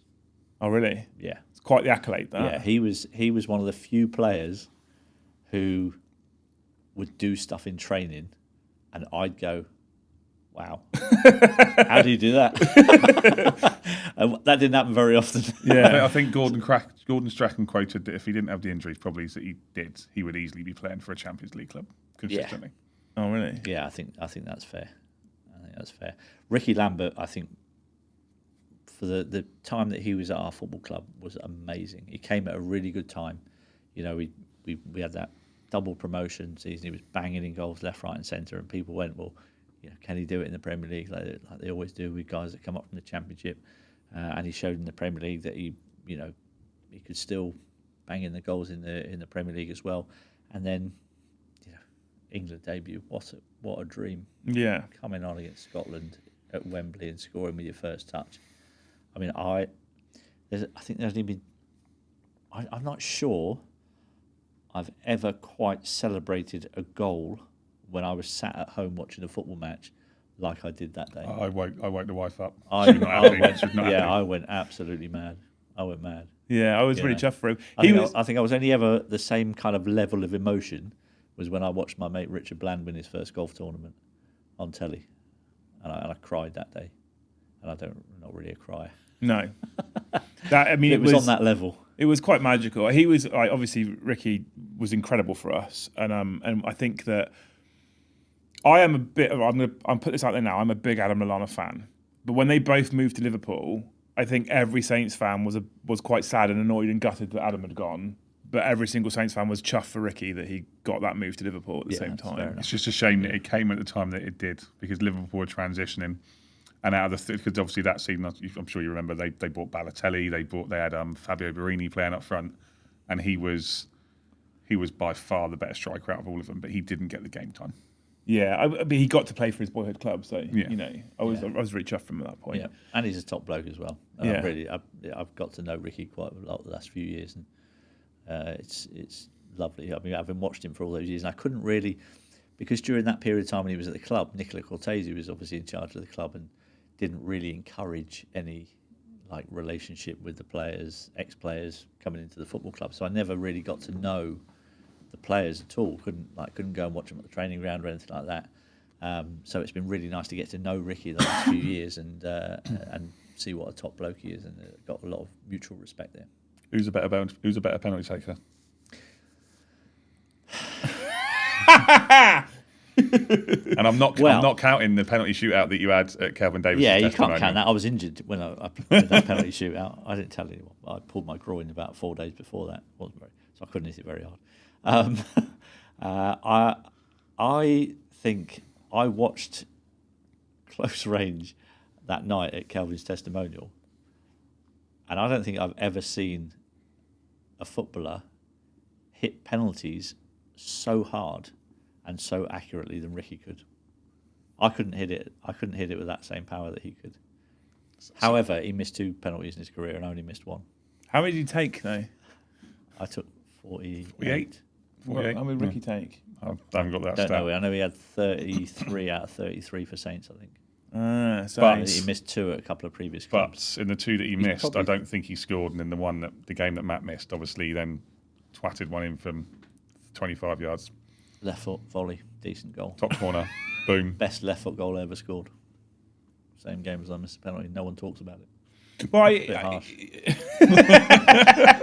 like I've said repeatedly, watching those goals back, like I was watching on Friday, we don't typically see that level of goal scored nowadays. I don't think there's been a few. What's his name, Cliver at Justin Kluivert. Yeah, he's been banging some really impressive finishes in. But it's not encouraged as much nowadays. It's too much of a you need to get that final killer pass. I just want to tell a player who's 20 yards out, swing a leg at it. Shoot, have a go. Shot. That's what it does frustrate me actually, seeing footballers who get into a shooting position and don't take the chance to shoot. I mean, when you think about the course of a football match now, and you see just how few shots are taken at goal, why would you pass up the chance to have one if you're 20, 25 yards out?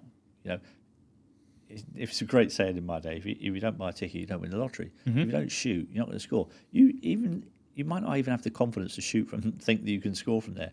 But if you're shooting through a whole load of players, it takes one little deflection. Keeper's got no chance. Yeah. You know, so you've got to, when you get the chance to shoot, you've got to take it. Get your head over it, put your lasers through it. Exactly. Or, if you're really good, you could just curl it in the top corner and know what you're doing. I'm not really good. Oh, okay, I was. Head over it, lasers through it. Head over it, lasers through it, Matt. And then finally, Matt McManus has, it's not a question, but he says the atmosphere at St Mary's last season was the most fun and exciting it's been in the last 5 years. Bring me champ ball. I think this was probably when we were talking earlier about whether you would rather the Premiership or not. I think, you know, I remember the day at Wembley for the playoff final, and the atmosphere was utterly insane. It was just beyond anything. It was one of the greatest days I've ever had. That was an amazing day. Here's a question. I'm going to turn the tables on you now. As There we fans, would you trade that day to not have the season that we're having now? No. I'd keep that day 100 times over. Would you have rather have lost that championship now that you know the season that we're going to have? Would you have chosen to have lost that game? No, because I don't know what would come afterwards. So if you could say to me, would you have chosen to lost that game the next season? You know, you do a Leeds this year. I'd contemplate it. I still think I'd probably say no, but it'd be more of a decision to make. At the moment, the answer is flat no. I think my personal opinion is there is quite the void at the moment between the Premier League and the Championship, and I think that Leeds are having a stonking season at the moment. I think they'll struggle next year. They're probably going to go up in first place. I think they'll struggle next year. And I think whoever goes up at the moment is going to struggle. I really hope that something happens. I know there's talk of this regulator that's potentially going to be brought in. The government has been talking about this regulator. I don't like the idea of the government getting involved in anything because they break everything they touch. So I don't necessarily want a government-based regulator. But I do think that something could be done, or should be done, I should say, to try and bridge that gap a little more. Because what I want to see as a generic football fan, forget being a Saints fan, I want to see teams come up and being able to compete and disrupt and change the normal. Do you think they should scrap the PSR rules? That's difficult. I think they should change them. To what? I don't. See, I think at the moment the PSR rules actually favour the big clubs. I think they do. Yeah, 100%. 100%. You can spend more because you make more. The PSR rules are stopping smaller clubs from challenging the status quo. I think PSR currently increases the divide because clubs like ours who make less money can spend less money ultimately. Absolutely. And so a lot of people have criticised Sport Republic at the moment, and they've said, okay, cool, we've got the Dell Pub and we've got the fan zones, we've got this, we've got that, but we're not winning any games. I was like, yeah, but you've got to look at the financial modelling going forward. They're making the club as a business more sustainable and bringing in more revenue, which will eventually, in the longer term, and it's hard to swallow this at the moment based on the current results, it is. will in the longer term make the club more financially secure, and that money will be able to be paid or spent on things like players and wages and stuff. See, that's the kind of argument that I feel like the club should be voicing to the fans more regularly, because I think, you know, a lot of fans don't understand what the PSR rules do and how they work. Yeah. And you know, just some basic communication to say this is why we're doing this. You know, this is for the long-term future of the club. You know, it may be that, you know, short-term, okay, it's not really making a huge amount of difference right now, but this is the plan for the long term, and this is where we want the club to go. And I think that becomes more palatable to the fans. I think so. Yeah, a lot of people. Transparency and communication, I think, goes a long way with fans. I think that's true of every major business. If you're open and honest, even if it's an answer that people might not like, yeah, absolutely, it's more palatable because it's honest. There's a lot of stuff at the moment that's been bandied around. This is not a question I put on here. I wasn't actually going to ask this, but I will now because I think it's relevant. You're trying to fill time. No, we're 20 minutes over where I wanted to be, but I'm enjoying the chat. Yeah, we're well over where I wanted to be right now, Matt. But you said I've got as long as I want you for. So sorry, Luce. I'll be home at 2:30 in the morning. There's a lot of stuff at the moment going on about out in social media, in the wider fan sort of areas, Facebook, Twitter, etc. I hear it in the stadium. I see signs. I see protests, if you can call them protests, outside the stadium about the club, the manager, Ivan Juric. Get rid of him now. Keep him. Whatever. One of the big things I hear quite often is we see this plastered everywhere. Is Sport Republic out? Right? Get rid of Sport Republic. My personal opinion, if people were to ask my opinion, is nah. They're investing a lot of money. They've put a lot of money into the surroundings. We've just talked about some of the extra things they're doing to try and increase that profitability and that sustainability of the football club. They've had agreements with the council to further develop the wider area. I think that the now chairman, Dragan Solak, is making positive changes. I've used the analogy that they're turning a tanker, not a speedboat. It's going to take a while. Yep. So we've seen a change in the board. We've seen him take over as chairman. We've seen him bring in Johannes Spors. And I think actually trying to be more objective and not that match days get the better of me, that they're probably a net positive for the football club. I'd agree. Okay, so I was going to ask how you felt about them as an ownership model. I'd agree. Having spoken to the chairman, I played golf with Dragon at Stoneham a couple of months back. Clang. And now he's name dropping. It was for a segment for the early door show. Actually, there you go. For one of the segments we did for that. So and I can tell you, he was very invested in this football club. You know, he sees this as a long-term project, and despite the season that we're having, he's thoroughly enjoying being involved at Southampton Football Club, and has a love for the club, has developed a love for the club. So I see at close hand just how much he cares. And I think you're right. I think it is a net positive at the moment, and I'd just say to people who probably ought to just be a little bit patient and just be careful with what you wish for. Yeah. You know, you don't necessarily guarantee having something better coming in. Sometimes you have something worse. Absolutely. Look at Sheffield Wednesday's chairman. The lunatic. He's yes. a mentalist. I do think, however, the club could do, again, it's back to what you said a brief moment ago, he could probably do better with some communication with the fans. It would be nice. He must be feeling the same pain that we're feeling, and just a little bit of that, perhaps. Absolutely. He did an interview with Jim White on TalkSport. Jim collared him at St Mary's and did an interview, which he probably wasn't all that prepared for, and it was just kind of generic nonsense. And I say that in the nicest possible way. He's giving an interview to TalkSport. He's not going to say anything controversial. Yeah. But I think if you're directly communicating with your fans via the club itself, via the app or the website, whatever, perhaps you could be a little bit more open and be like, I am feeling this pain with you as well. Yeah. You know, I'm sorry. Ride it out. We'll get there. Yep. I think that would go a long way, actually. Yep. I agree. Right. Is there anything you'd like to ask this wonderful guest of ours? Before I could be here till 2:30 in the morning, but I think that I've got to be at work early. He's not old enough to have seen me play. Well, no. No. Hang on. I did see you play. I just saw me play once. I just don't remember. Don't break the fourth wall, Matt. The audience thinks he's older than I am. Oh no. Yeah. Do they? Yeah, it's that extending forehead that's going on. Okay, that's awkward. Anyway, the placemats, by the way. Where do you get these from? Etsy. I got them from Etsy. Would you like to take one home? The club shop. No. Don't look at the scarf because the print failed on them. Oh, okay, yeah. So you can take one. All right, though. Would you like one as a gift? I'd love one as a gift. Well, I've got 8 or 6. So you can have one. We only use 3. Only one. I'll have the other 3 then. Well, I said 1. It's got a 3. This fee got expensive. I'd take 1. I can give you a couple, Matt. I don't mind. Thanks. I just want them on Twitter. No problem. I think that's everything, actually, for now, at least. Okay. Until the next time. Until the next time. I'd like there to be a next time. No problem. I'm open to that, mate. I've enjoyed lovely comfy sofa actually. Just chill on. Yeah, it's quite nice. You can take that too. I call it our casting couch. Mm-hmm. No, I'm not going to say that. It's been genuinely an honour. So I mean, I watched you as a kid growing up. I've told you this before. We went live. I had and Mike will agree with this. Ash will agree. I had posters and I had a signed shirt. I don't know where I've put it. I had a signed shirt. Junior Saints birthday cards. I had loads of Saints birthday cards. Yeah. Because, like I said, Ash was smart. He used to change players and get different signatures, different autographs. And I was like, Matt. And every year, I think Mum was like, do you want to change it? No, Matt. That's it. Every time. It was quite funny because we used to get like each month, at the start of every month, the guy from the Junior Saints would come into the change room and he'd put the pile of cards that you had to sign at each player's place in the changing room. Yeah. It was quite interesting. That was a flex, was it, quite Matt? interesting to see the size of your pile. Yeah. Not that one. Of cards. I wasn't going that way.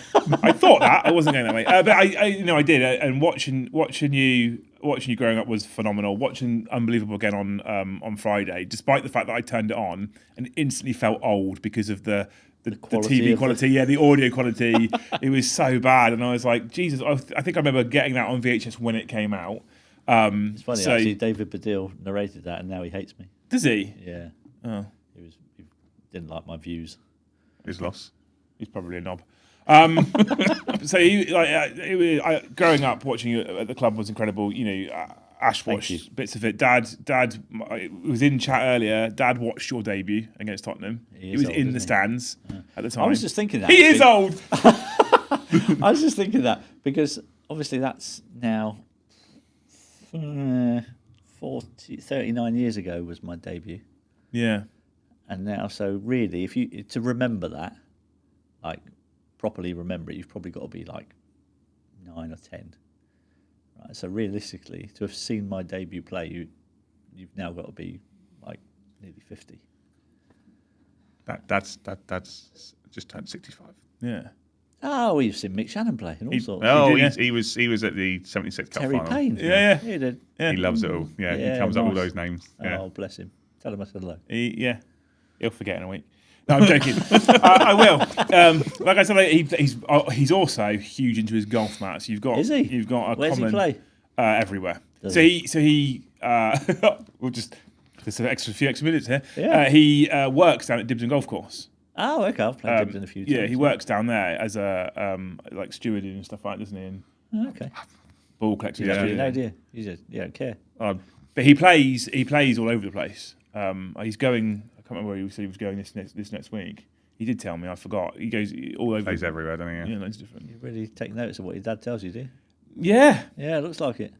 Well, I mean, he was the one that told us follow Southampton. So pinch yourself. Anyway, it's been an honour having you on the show. Thank you, mate. I did let out a little fangirl scream when I did get the reply saying that you would come on. So thank you. I was like, I'll just try. What's the worst that can happen? So it's an honour to have you here. It's been amazing. We'd love to have you back at some point in the future. Absolutely. Happy to come back. Yeah. I'm sure. I hope the audience have enjoyed it too. I want to give a big shout out to Mike as well. We don't normally have these produced by someone else, and we don't normally have the show here. We normally have it tucked in the corner. I do it myself, but this was a special guest. We put on extra effort. Beautiful. Nice setting. Yeah, thank you. It. Big shout out to all the audience who've watched tonight. Hopefully you guys have enjoyed the show. If you want to add any comments into the comment section below afterwards, you can. It does help us. If you share this show around, it helps us. If you watch it on demand, it helps us. It helps the algorithm. It feeds that hungry YouTube algorithm, and hopefully we can get more people seeing it. We're trying to march on at the moment to hitting the 1,000 subscriber mark. Which we're doing all right, I think. 11 shows in to be at 600 and something already. But thank you so much for your incredible support. You people are amazing. I know a bunch of you have also gifted memberships whilst we've been live, and I want to say thank you for that as well. It's been a bit of a different show, so I didn't want to shout out about that because this is going to be an on-demand feature.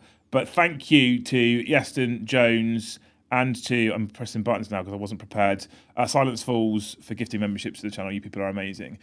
We will be back not next week at normal time. We'll let you know on social media because next week on Sunday it's Mother's Day and we are both married to mothers of our children and I don't fancy being castrated. Yeah. So we won't be back next Sunday because it's Mother's Day, but we will let you know when the next show will air. Hopefully some point soon we'll have something a little bit more cheerful to talk about in terms of actual football. That'd be nice. Yeah. Would be nice. I think that's everything. Please make sure you smash all those magical YouTube buttons like we said. Hit that like button. Make sure you smash that subscribe if you haven't already. You people have been amazing. Thank you so much for watching. We'll see you in the next one.